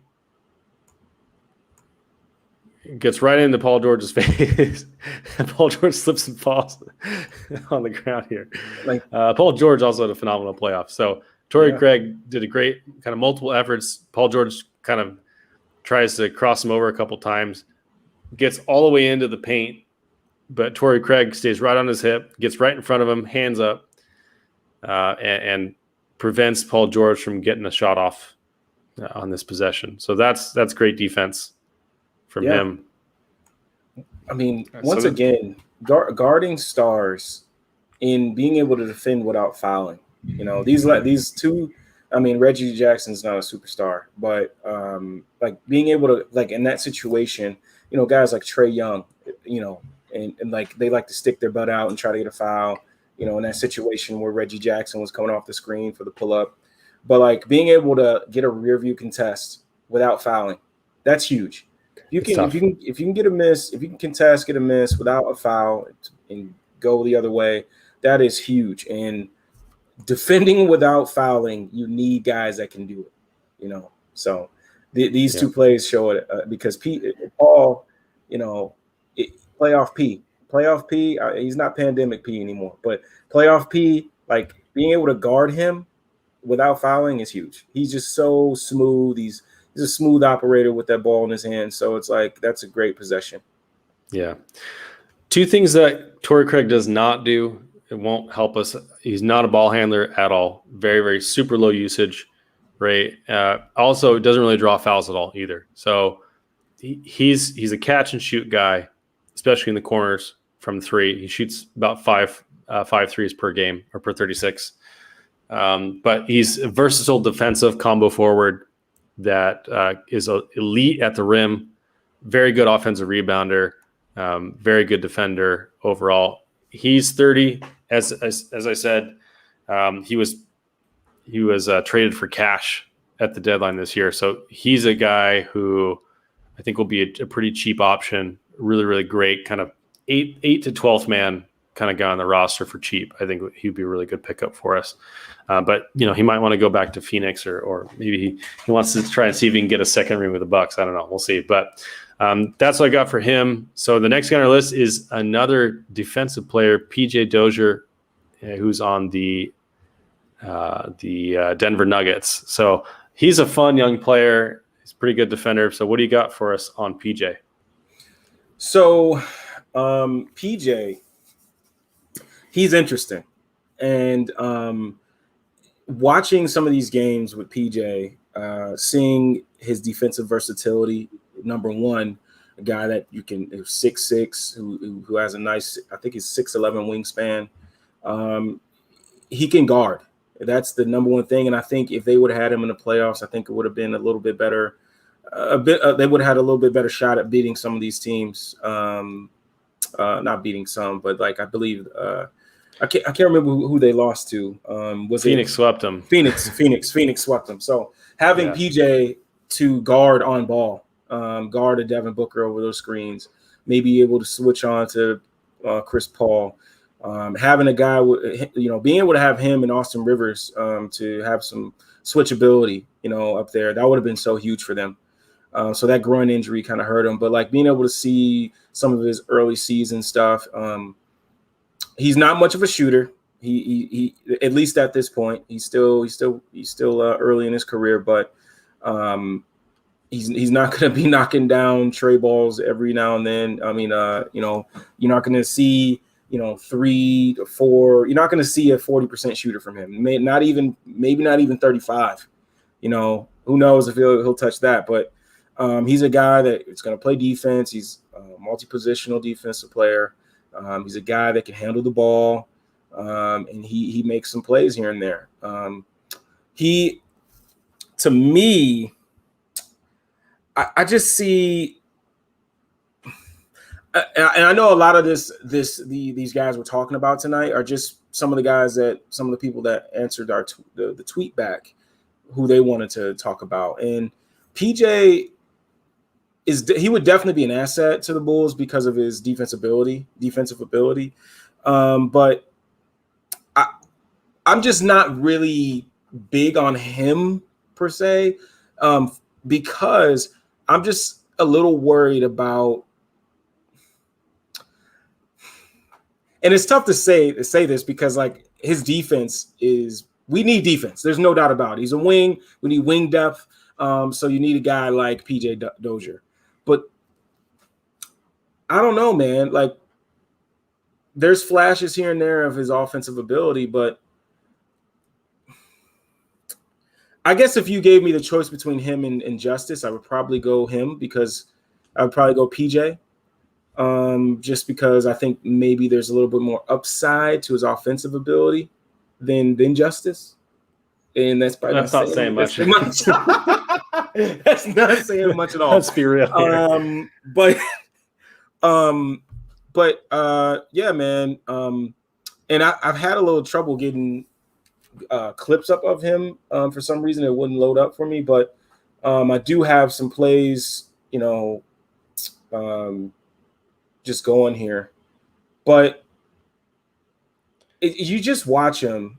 And you know what? And the more, because I was able to watch some games, he moves well without the ball. Like he's a pretty good cutter. And I think I think he does things well enough where he's not going to hurt you because of the offensive ability. And again, like these are highlights, so people may see him hitting jump shots and and be like, dude, what are you talking about? He's knocking these threes down. But if you watch full games of him, I mean, it's just not there. But that's where he comes in to, that's his ability right there to help your ball club, is to immediately. I love guys that are not locked on their offensive player who they're guarding. I like guys that get into position and see man and ball. And that's it, immediately what he does. Head on a swivel. As soon as that guy gets leverage, he's over there and just meets the ball at the rim. Like that's the stuff that PJ is really good at. And that's just good stuff. I mean, you know what? That's just good stuff. I have a question for you. You mentioned he can handle the ball a little bit. Yeah. Is he a playmaker, or is he beating guys off the dribble, or what are you seeing from him? Yeah, no, I think he's a guy that he's not gonna, he's not gonna wow you, but I mean, like you see it here, like he's got some ability to handle it. I do think there's some upside with pull-up mid-range jump shots. I think he's really comfortable getting into his mid-range. But like I see a guy that can beat a guy off the dribble and just find the next read. Like I see him doing that. I don't think he's obvious. I don't think he's a savant or anything like that, but I think he's a guy that can catch it, tack a closeout, and find the next read if somebody steps up. And I think he's shown in some games that I've seen that he can do that. So that's I believe that helps his value as well. So gotcha. Got a question from Steve Nikishi. Welcome back, buddy. Nice to see you. Can we afford both D Rose and Lonzo? So we were linked to both D Rose and Lonzo. I've actually forgot to mention that, but D Rose was mentioned as a possibility for the Bulls. Not first in their list, but maybe down the line. Holy crap, that's a huge water bottle. You're not messing around here. Yeah, man, trying to get that water in me, man. It depends. So the long answer is it depends, because if we can do a sign-in trade with Lauri Markkanen and bring Lonzo in through a trade, yes, I think we could. If we are creating cap space to sign Lonzo, no, I don't think that's possible. I don't know how much D Rose is going to cost this offseason, but I would probably imagine in the $10 to $12 million range is what I would guess. So you may be able to bring him in on the MLE, which is $9.5 million this year, which the Bulls should have if they can get Lonzo in a trade. Yeah. But if they open up cap space, they don't get to use it. So it depends, but that's the answer there. Can I touch on that? Yeah. I know your boy D Rose. I know you got the feels when you heard that news. As a D Rose stan, I mean, behind me, above me, I have the D Rose MVP, whatever. But shout out Jordan Guilty. Shout out Guilty. because he was talking about this in the chat today. But I think D Rose needs to not be here. I think he needs to either stay with Tibbs or be somewhere else, because this is gonna hurt to say, but I'm trying to be real here. Okay. His defensive ability, he's never had it, but at least when he was younger, he's athletic. He could go get it off. Yeah. He could block you. He could, use his athletic ability. But like now, if you really watch the Hawks series, yeah, he was getting buckets, but like on the other end, he was probably giving up just as many. So I don't think he's the right fit, and Lord knows that's my boy.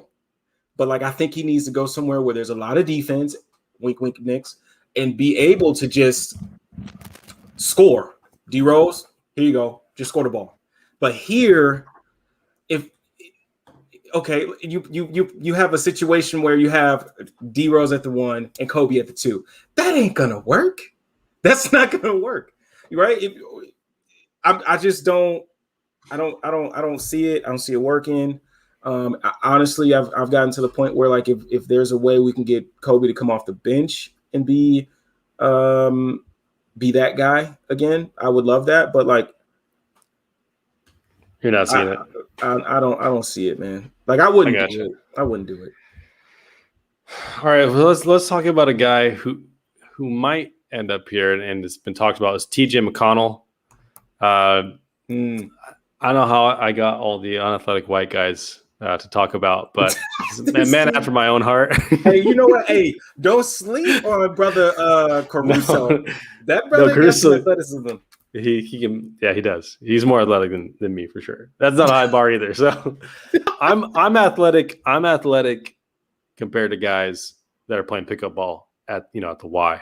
Like I got some athleticism and length, but no, not like Caruso does. But so TJ McConnell, he's 29, he's 6'2", but don't be fooled. This man is an absolute pest on the defensive end. Now he doesn't have the versatility to guard bigger guys that well, but he can guard guards, and he's really, really good at this. So here's what he brings. He's a very solid bench point guard. Almost all of his shots come at the rim or that little short mid-range shot. He's really, really good. We just saw the Jalen Brunson where he kind of stops and does TJ McConnell does a whole lot of that. He is not a shooter from range, and as I mentioned, he's kind of too short to be really versatile as an on-ball defender. He's 84th percentile in defensive, estimated plus minus. Now, he is 100th percentile in steals for his position. That man steals everything. He is so good at poking the ball out from ball handlers, from behind their back, from as they're driving. He's really good at stripping the ball, guys that are trying to get to the hoop. He's just really, really good. As I mentioned, his shots, 39% of his shots come at the rim. 43% of his shots come in that little short mid-range area. But he does shoot 63% at the rim and 57% from short mid, which is really, really good. Very, very, very, very good at that. He's also a very, very smart passer. He's 98th percentile in assist to usage rate, which means how many assists you generate based on how much you're using possessions. He does have a high turnover rate percentage at first glance, but his assisted turnover rate is still more than 3-1. So he's very, very solid passer, very, very pesky defender. So I got one clip of him. I found this in a game where in a row he did like all the classic TJ McConnell things in a row. So if you could bring that one up for me, just TJ McConnell doing everything that he does all in one is pretty fun. So here he is. He's dribbling, gets all the way to the rim, does that little D Rose, kind of stops, spins, and does that little kind of fallback mid-range shot from the short mid-range. Here he is on defense. He just gets right in the passing lane of Darius Garland. Here's another one. He just completely strips the ball right from from Allen, center. here's in transition, just really nice in transition, good transition passer. There was another play here. Here he is playing the passing lane. Oh, just strips Garland again. Garland had a bad game. He got 10 steals that game overall. But you see, he gets in transition. He sees, if you want to replay that last little part, after he strips, Garland gets in transition. It's that next one. And you just see he makes a really, really nice read to a guy cutting from the opposite side of the court.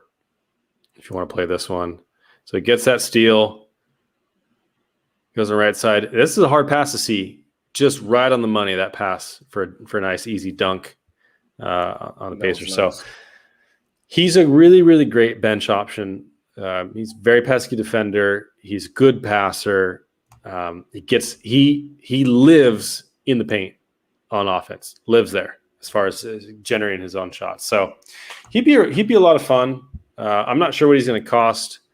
I do know that the Pacers want to keep him. They want to keep him and Doug McDermott this year. So we'll see. I'm not sure what his price is going to be. He's probably going to be in that mid-level exception range, though. Kind of that, 5 to 10, 11 million, I would say. He's kind of like Arch in the sense that you can't expect him to really do a whole lot, but what he does very, very well. He's very much a specialized player, but if you can put him in the right spots, I think he'd be really, really good next to Kobe in a bench role where TJ's handling the ball, doing dribble handoffs with Kobe, letting Kobe's gravity on offense, give him some space to operate in the paint. He's a very smart passer. He would stabilize the point guard spot off the bench really, really well for us. So I don't know how much love you got for TJ, but that guy I would hate to dribble the ball anywhere in his vicinity. I don't want to sound like an Arch hater because shout out Arch, man, national champion, he has the hairdo going on and everything, but I would much rather have TJ. TJ is the actualized version of what we hoped Arch would become. Hey, Arch is a Villanova guy. He's a winner. Yeah, and he's been really good for us. But as I said, if Arch is playing 15 minutes or more a game for you, you got roster problems. Yeah. End of the story. So yeah, that's true. That's what I got on him. But yeah, he'd be really fun. He's very good at what he does. Very specialized, but very, very pesky defending guards. And good passer, just a smart player. So, all right, next we got on the list is Korkmaz. Freaking Korkmaz. Out of your freaking mind. Yeah. That's always the one. Korkmaz, man.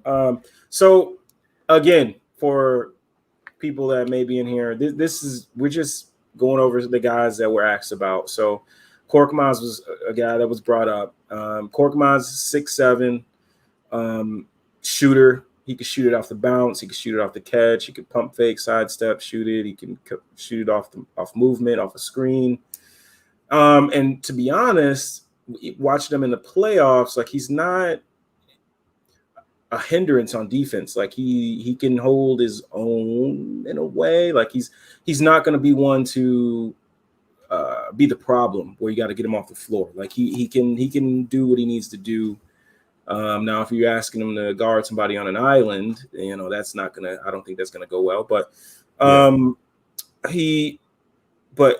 most of his shots, 59% of his shots were threes. So, dude is gonna, he's gonna shoot the three. 40% were above the break. So 42% of his shots were above the break. So he's gonna shoot the three. So the thing I think with Korkmaz, if you brought him here, I struggle with picking where I would want him. Well, obviously I know where he would slot, but is he worth being here? Obviously his shooting is huge. He shot 37% this year on 5 attempts. So, but what do you think about Korkmaz? If he was on this roster, how would you, bring him out, or what lineup would you bring him in? Yeah, I mean, I can see him in a lineup where you want to run a small ball bench lineup where you put him at the 4 next to a guy like Thad and TBJ, right? Thad at the 5, TBJ at the 3, where you can kind of make up a little bit for. I mean, as you said, he's kind of passable in defense, but he's not going to be a stalwart there. Yeah. Or you can take advantage of a lineup with TBJ and Thad, which doesn't have a lot of shooting. Use him to kind of help you with that gravity. Have him and Kobe and some other shooter off the bench. I think that could work. But ultimately, I mean, it comes down to the price, right? I think he's once again, like a 9th to 12th man kind of guy, right? He's not your first guy off the bench, but he's a decent rotation player for, we've seen him in playoff teams. I can't believe he's only 24. Right. That blows my mind. I feel like he's been around for a decade. I feel like he's been up and down for a decade. People are like, so I don't know what to think about it, but he's been fine, but he's not like a needle mover. He's a body you throw out there, get an open 3, not make you look bad on defense, and that's kind of about it. So, What do you got here? What are you showing me? This is just a bunch of different things from Cork Maz. It's basically a lot of offense, but I'm just seeing a black screen from you. Oh, really? Yeah, it's all in black screen. Let's see. Let's see here. Yeah, it's weird. Oh, I'm going to take it off until we figure it out. But anything else you want to talk about with Cork Maz?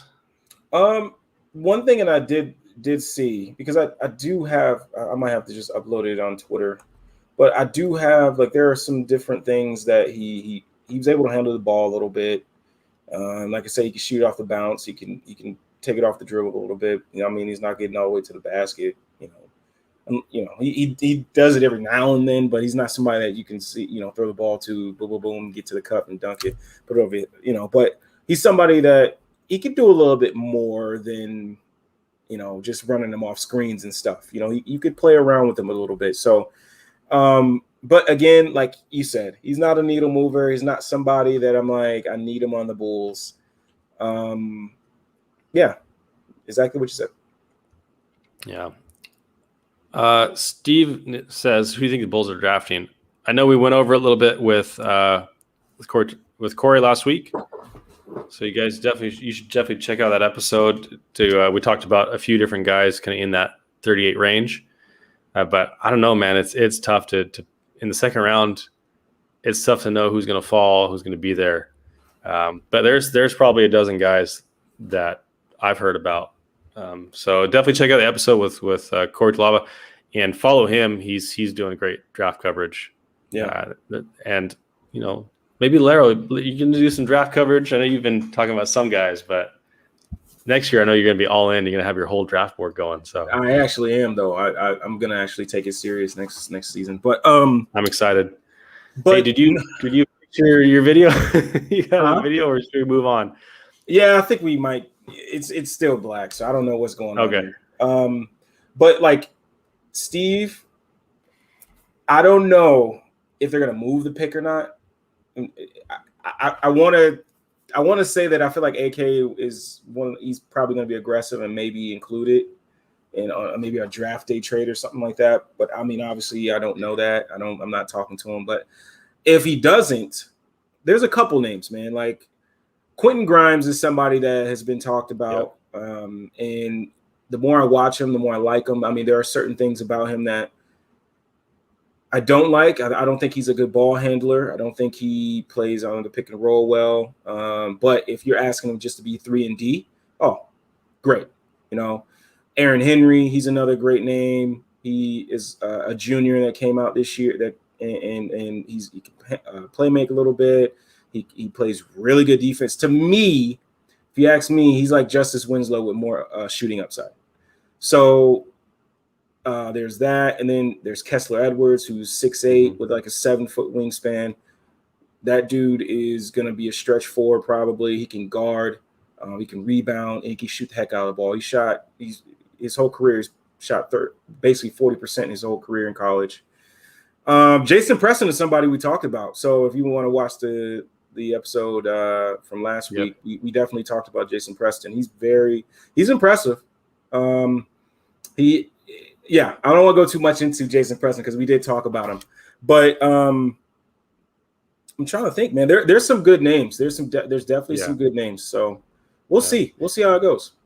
Hey, Bean says we need a point guard that can set up other guys, and then we're good. I'm into it. I just don't know who it's going to be yet. We just need to, we need to find out who it's going to be. You know what? I know we're talking about the guys from Twitter, and what do we have, like 3-4 guys left? Yeah. I think we need to talk about this, and maybe in chat, talk to us. Let's talk about it. Russell Westbrook. Okay, here we go. If you can put together a package to get him, how would you feel about Russell Westbrook here? So I addressed this on Twitter the other day.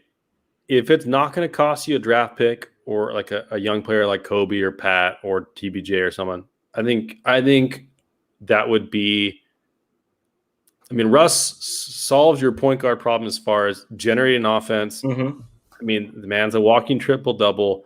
He really showed out for the Wizards second half of the year. He was kind of recovering from injury or illness early in the year, but he's going to be a Hall of Fame point guard, and he's still got a lot of juice left. Now he comes with his own warts. You have to very much adapt your play style to fit him. Yeah, he's going to have the ball a lot in his hands. He's going to take some shots that you're going to hate all the time. But if there's anybody I feel comfortable with coaching him, it's Billy Donovan. Yeah. Right. So if he's a guy who I feel like, and that's why Scott Brooks worked really well with him, because Scott Brooks was his coach in OKC. So, if there's going to be anybody that I feel comfortable coaching Russ and integrating him into the offensive system, it's Billy Donovan. So that's where I'm at. Like, he's not my top option, but if he's available for trade and we can do it by sending out guys like Sato and Aminu or something like that, and it's not going to cost us draft capital, I don't see why you don't pick up the phone and see what's there. But I know some people will hate that, but I think Beans, I think you make a good point. Russ will elevate Levine. I think he's a floor raiser to your team for sure. I think if you get him on the team for next year, we're going to the playoffs. Now, I don't know how far we're going to get, but I think that's a playoff team with those three. And you know what? This was also brought up in the chat that we're in. PJ Tucker brought it up too when their championship parade, and teams felt people were saying we don't have a alpha, like a guy that's just a dog per se. You know what I mean? And I think, and I'm not one of those guys like, we need a dog. You know what I mean? Like, we need a guy that's going to do this and that. But PJ Tucker, yes, you do. Oh no! I think I'm just kidding, but I don't think like it's like we can't win without a dog. I don't think that's it. But I think Russ brings that energy, that intangible, to a team as well, where he brings that ultra confidence, he brings that toughness. He brings the competitiveness. That different thing that some guys don't have. And I think you're right. Floor raising, I think that's what he's good at. And the offense, I think, there are going to be times where you're like, Russ, what the hell are you doing, brother? Like, there's a lot of that. And then, the pick and roll, ball handler reps I want for Pat may be gone. So I don't know. I don't know about Russ, but if we got him, I wouldn't be mad. I'll put it that way.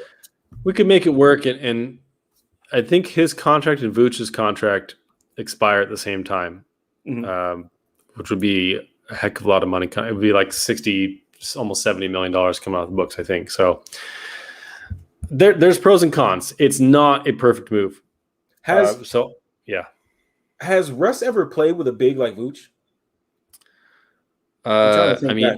Ibaka is like the closest approximation, I want to say. Who did he play with? Let's see. OKC had Ibaka, had Adams.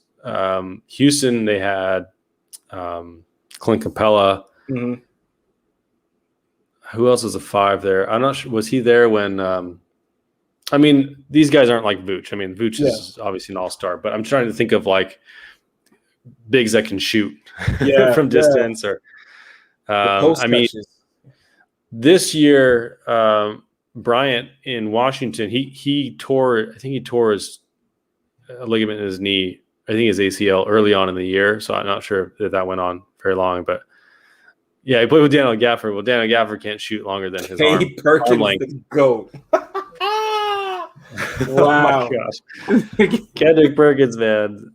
I have no idea. Anyways, I'm not going to touch that. But I don't think so. I think, long answer. No, I don't think I don't think he has. I think that's a good team. If you put Zach, Kobe, Pat, Vooch, another guy who can shoot in those lineups, I think that's where Russ can be his most effective on offense. But ultimately, I'm not sure about it. So, we're back to the black screen. What's going on here? Yeah, it's not working. All right. Well, we tried. All right. So next guy on the list is Will Barton. So Will Barton, I'm not going to spend a lot of time on him because I think the Nuggets are going to re-sign him, according to Woj. So, but he's another guy. He's 30 years old. He's 6'6". Like basically every guy we've looked at today, except for TJ McConnell, has been about 6'6". So as you can tell, we need wings on this team. But he's aging. He's had some injuries this year, but he's still, he's kind of like he's a low-end quality starter kind of guy. That he's a pretty consistent third or fourth option scoring punch. He does have some secondary ball handling skills. He can break down defense. He can pass a little bit. He's a good defender. He's not an elite defender, but he's a good defender, and he's good at defending without fouling. Takes a good mix of shots at the rim and the mid-range threes. He's kind of pretty average at each one of them. He's not necessarily really, really good at each one. Although he did shoot 38% from three or so the last 2 years, which is higher than his kind of career average. Takes about 5.3 attempts per 36. So his injuries have sapped a little bit of his athleticism and defense, but he still has good marks in steal and foul rate. He has a very low foul rate. I'm sorry, steals and blocks. He has a low foul rate. He's 88th percentile in foul rate. So defense without fouling, which is something this team needs a lot of. We fouled way too many people last year, especially on the 3-point line as they were shooting for some reason. So I think he would be a quality addition as far as his fit on the team. As far as his price, I think he's out of our price range. He just opted out of his deal, which I think he was making about $13 million with the Nuggets on a player option this year, which means either he's going to get a deal for a little bit less money but more longevity, or maybe he's going to get paid more. And I think either way, I think he's just out of our price range. But that's what I got on Will Barton. I don't know if you want to say anything else about him, but that's kind of where we're at with Will. I'm right there with you with Will Barton. I mean, of course. I'm not saying any names. It was a team problem, man. Way too many people on the team fouled 3-point shooters this year. Way too many people, not just Kobe. No, you're so right. I mean, it happens so much, man. I mean, I think Levine did it in the All-Star game. So he did, man. I can't believe it. The basketball guys were like, dude, this is what you guys do. Too much. There you go. Yeah. But no, man, Will Barton's a great player, but I don't think Denver's gonna let him get too far. So yeah. So let's move on to the next guy, Kelly Olynyk, who has the worst beard in the NBA and has held that title for as long as he's been here. It's the nastiest looking thing I've ever seen. But if we're looking for a guy who can replace Lowry's production or even be better than Lowry, I think Kelly Olynyk, he was underrated after he got traded from Miami this year to Houston. He had a pretty nice year in Houston, I thought. Yes, he did. What's funny is I only got one clip of him because it's black screened. But the thing is, Kelly O, I've always liked him, even when he was at Gonzaga. Like I always thought he was so skilled. I thought he was a good shooter. I thought he could pass it. I thought he could handle it a little bit. And I'm like, and when he got to the league, I'm like, man, like I understand he's probably going to be a good rotational player, but I thought he had a little bit more juice. Maybe not all-star, but I thought maybe like a little bit more juice to him, where he could be a nice, dependable option daily, on a nightly basis.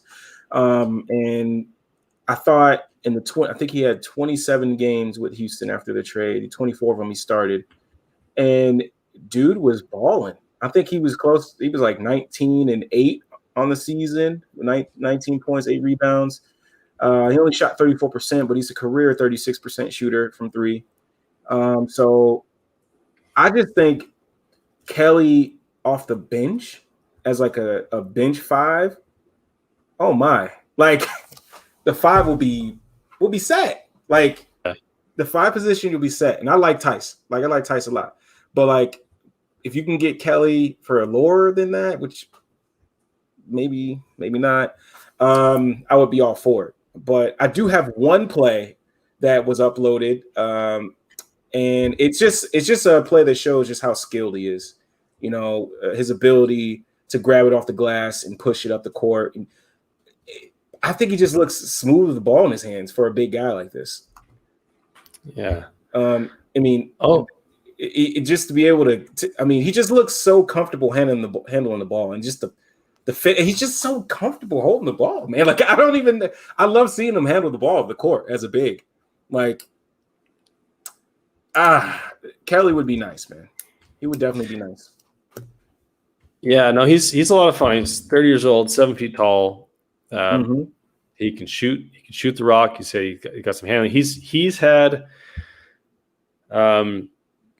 a positive assist to usage ratio his entire career. He was in the 90th percentile with Houston this year. He was in the 92nd percentile on points per shot attempt this year. He's a quality offensive player. Yeah, I think you're right about defensively. I mean, he's still he's not Lowry defensively. I'll say that, but no, he's got some juice. I think he'd be really fun. I don't know. What do you think his price range is going to be in the offseason? I remember when who was it? Alan Crabb got like big money, and Alan Crabb's out of the league. But so Alan Crabb did get to leave that contract. Man, Portland handed out some wild. Portland and Miami handed out some wild contracts in 2016. Yeah, Tyler Johnson's still making big money. Look at this. What is he making now? Man, I want to say he's making 12.6 this year. Yeah. I'm thinking maybe around the same, maybe a little bit more. He maybe if teams are gonna really look back at what he did in those 27 games, maybe they will be willing to offer him more. Maybe some coaches or some GMCs something in them where they'll offer him a little bit more, but maybe around the same. Okay.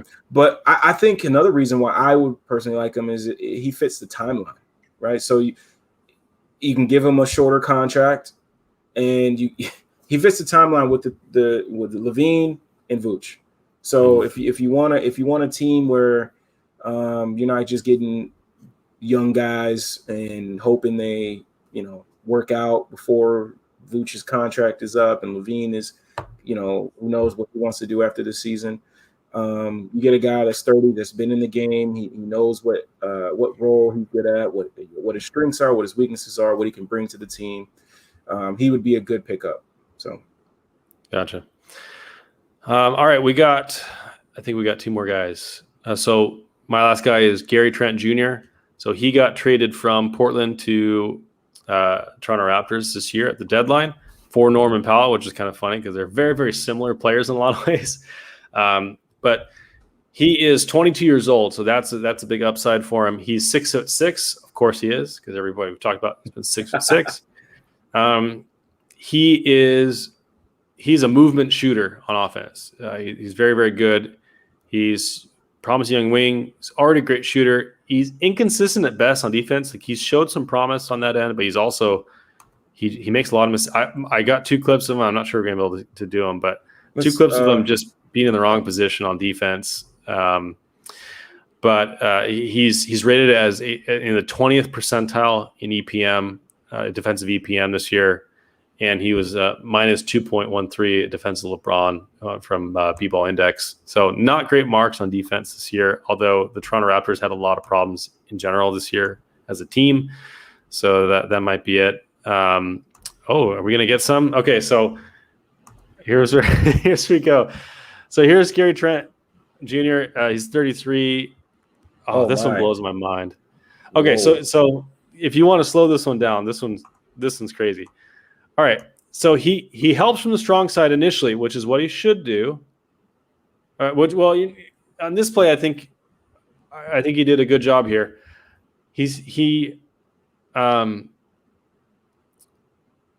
Okay, actually, play this again. Actually, I don't think he should have helped on the strong side at all. So he gets in the lane. He comes into the lane, which he shouldn't do, right? Because now it's 2-on-1, and you're not supposed to help from the strong side usually because you can make a quick pass out to that guy on the wing there for a shot. But then he realizes he shouldn't be there. He starts headed back towards his man as this as they get it to, I think is it 14? Is that Terrence Mann? Terrence Mann. Okay. Yep. So Terrence Mann gets it at the top of the key. Watch what Gary Trent Jr. does. He should stay right there where he is. Instead, he looks over to his right, realizes his man is open, runs out of the way, gives Trey Mann a wide open lane to the basket. Oh my goodness. So just being out of position and then finds himself in a great position to help on the next drive and runs right out of position back to the wing on this guy. So that was one play I saw. I was like, this is one of the last plays of this year, last games of this year that he played. I think it might have been his last game. But like, I feel and shout out Ev, because he's taking the IQ out of my vocabulary. Right. Yeah. So Evan Zalcha, if you guys don't know, he's really, really good. Like, just seeing what's going on, right? You got a mismatch here. You got a big on the guard.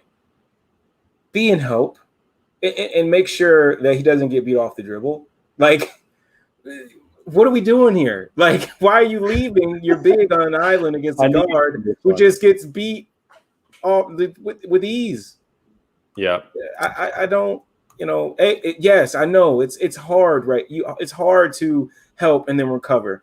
But like, dude, that's the name of the game, man. Like, you're in the position where you got to help first and then you recover out. So I just.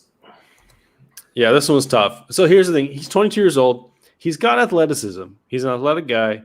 He's got some potential tools there. But as you said, the feel, the recognition just isn't there yet on defense. So that leads to the inconsistency, right? When he's in the right spot, he can make a good play.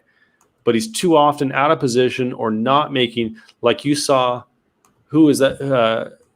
Malik Monk, right? When he was in the weak side corner. Yep. As soon as he saw Zubats get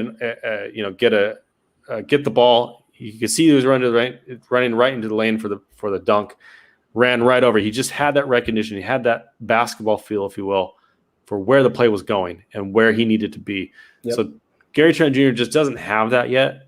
That doesn't mean he's not going to be a good player.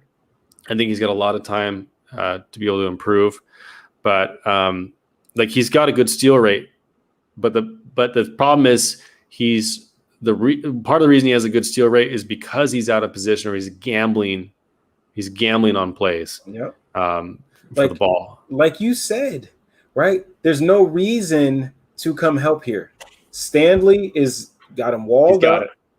Right? He's got it. And if he's by his guy, he would be here and can help from on the nail.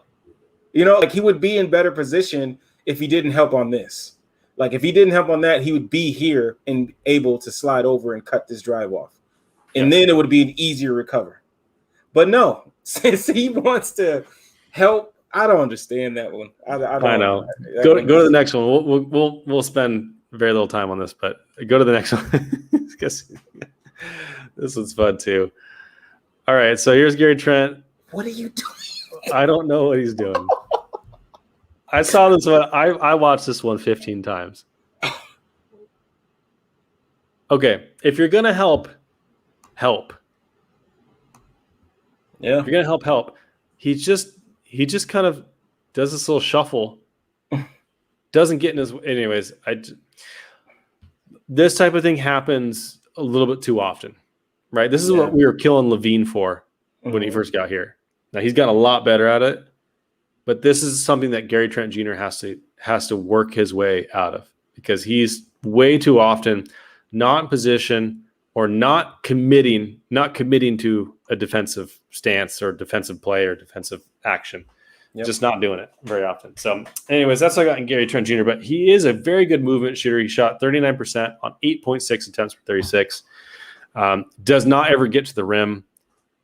Doesn't really handle the ball, but he is a near elite catch and shoot shooter. So he definitely has some value. I think he's going to get paid this offseason. I really think he will. But that's kind of where I'm at with him. All right, Larro, the last guy we've got is Sterling Brown, and then we'll head out. We're at 2 hours 20 minutes. We're going strong. Larro, are you there? Oh yeah, I'm here. Okay, sorry, you were looking down. I thought maybe you froze up. Gosh, so with Sterling, you still shaking your head on. I just can't believe those two clips, but I guess I can, but like still, it's like. I knew you'd love those clips, man. I knew you'd love those. That second one. I was laughing. I was like, Larro's gonna die. Larro's gonna be out of his mind. That would have been I had to call time out real quick and talk to GTJ. Hey, GT, what we doing, brother? Like, are you gonna help him out, or what are you doing? It's in a way now. Like, are you? I love it. I love it. So Sterling Brown, another Chicago guy, went to Proviso East. And he was a big name there too. Then eventually went on to SMU, played really well there. But to me, Sterling is a guy that, again, he's in that same range. Yep. Guess how tall he is, Larry. 6'5", 6'6", in that range. Yeah. He shoots about, I think, 80% from the free throw line. And he shot the three well in the past, but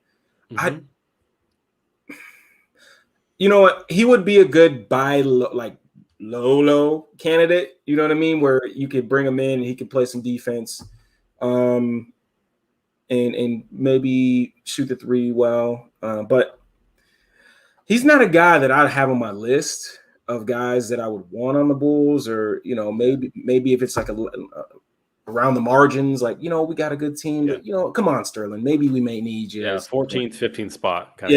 And that's that. I watched some of them, but like, honestly, I don't think it's worth really diving into, because I don't think that he's on the radar, but I mean, like I said, shot 42% on 4 attempts last year. So I mean, there's definitely something there, but I don't think that he's going to be on the radar, Gotcha. So. All right. Well, we made it. We made it through all 14 guys. And not only do we talk about all 14 guys, we also talked about Lonzo Ball and D Rose and Russell Westbrook and Dennis Schroeder. So basically 18 guys in 2.5 hours. So we did it. Thank you guys so much for all the suggestions. It was fun to break down the film. We learned a lot, right? We learned a little bit about Malik Monk's defense. We learned how good Alex Caruso is at the point of attack. I learned that Spencer Dinwiddie is 100th percentile in foul rate, which I did not know. Same with TJ McConnell and steals. So that was fun to do a little film breakdown and learn a little bit more. So hopefully you guys learned something. These are the kind of deals, though, these on the margin moves, these guys that are not max players, not star players, but these are the glue guys at the wing, at the point of attack, that we need to add to the roster to kind of fill out the roster around our stars. And I think we lacked way too much in this department of guys that were just not really NBA quality rotation players last year, right? We had guys like Chandler Hutchison, who couldn't even stay on the floor. And then Denzel Valentine, who kind of had a rough year overall. Archie Jackson was playing too many minutes. Daniel Gafford was kind of up and down until he got traded to somewhere where they actually have a real point guard. Lowry Marketing was way too inconsistent this year. Yeah. So there's a lot of guys. I mean, Cristiano Felicio is just warming the bench every game for no reason. The end of the roster moves that did not happen were really disappointed me. So these are the type of guys you can bring in, from your 6th man to your 15th man. A lot of these guys can fill in that slot, and then a couple of them are starting quality players that we went over kind of at the beginning. So thanks for sticking around. Skokes, thanks. I appreciate that. Thanks for sticking around the whole time. Appreciate all you guys' comments. Larro, what did you learn? Anything intriguing that you learned that got you hyped about this offseason that's coming up, man, in like the next week and a half? Honestly, keeping it 100 is the more I was able to look at some of these guys. It made me kind of like come to my senses about Kobe, and I know he's still young, but like it made me come to my senses a little bit, like the type of players we could get for, and I know Kobe's not making a lot of money. He's like 5.8 or something like that. Yeah. But like there are guys that you can get that can be a better player right now, in terms of like a better two-way player, I should say. Being able to play on the other side of the ball, but also probably be able to give the same amount of production on that side of the ball too. On the offensive side of the ball. So it made me, because I used to be locked in on Kobe, being this and that, but like I've gotten to the point where now it's like, either poop or get off the pot. You know what I mean? So we'll see what. Let me talk about the ledge. Let me talk about the ledge for a second. Like, I understand, but Kobe's still young. Oh yeah, he played a completely new position this year.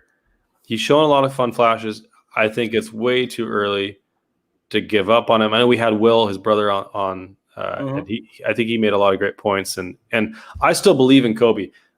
The problem has always been the timeline, right? So the timeline may not make sense. It's not giving up on Kobe. I don't think, at least not in my mind, is anything like that.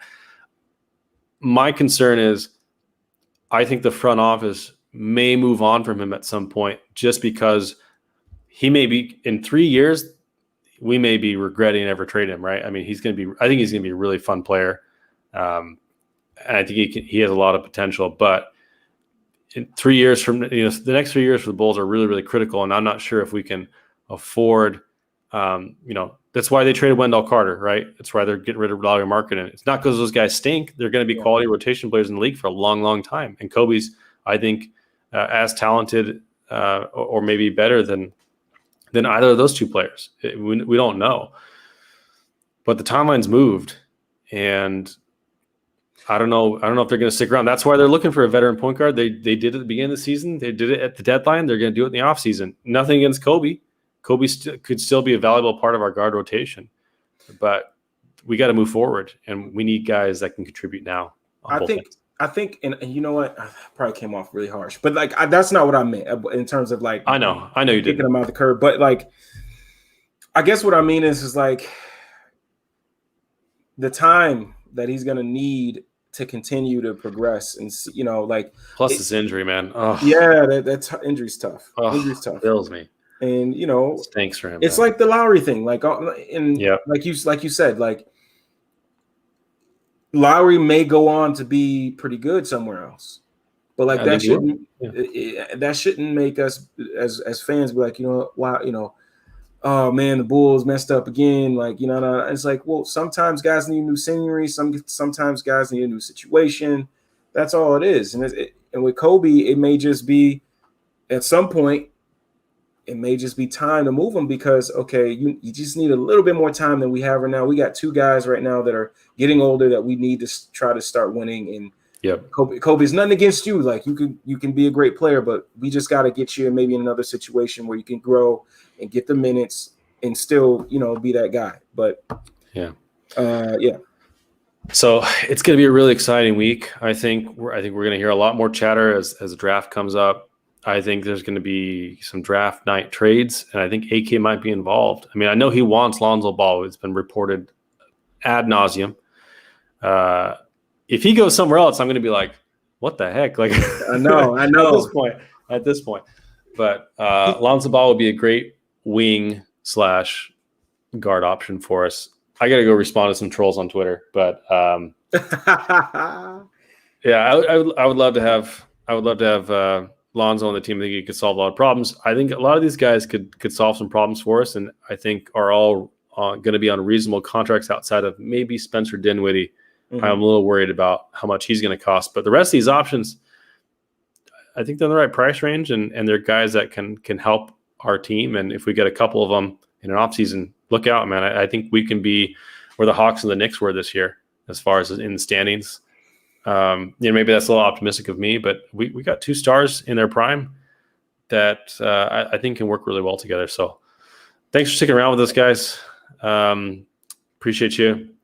We'll see you next week on Saturday. We'll try and get a really good guest for you guys. And then if we have any emergency trades or free agency starts, we may have a little emergency show to kind of break that down real quick. So thanks for sticking with us. Bulls 101, Kris and Larro, and we'll see you guys again soon. Peace.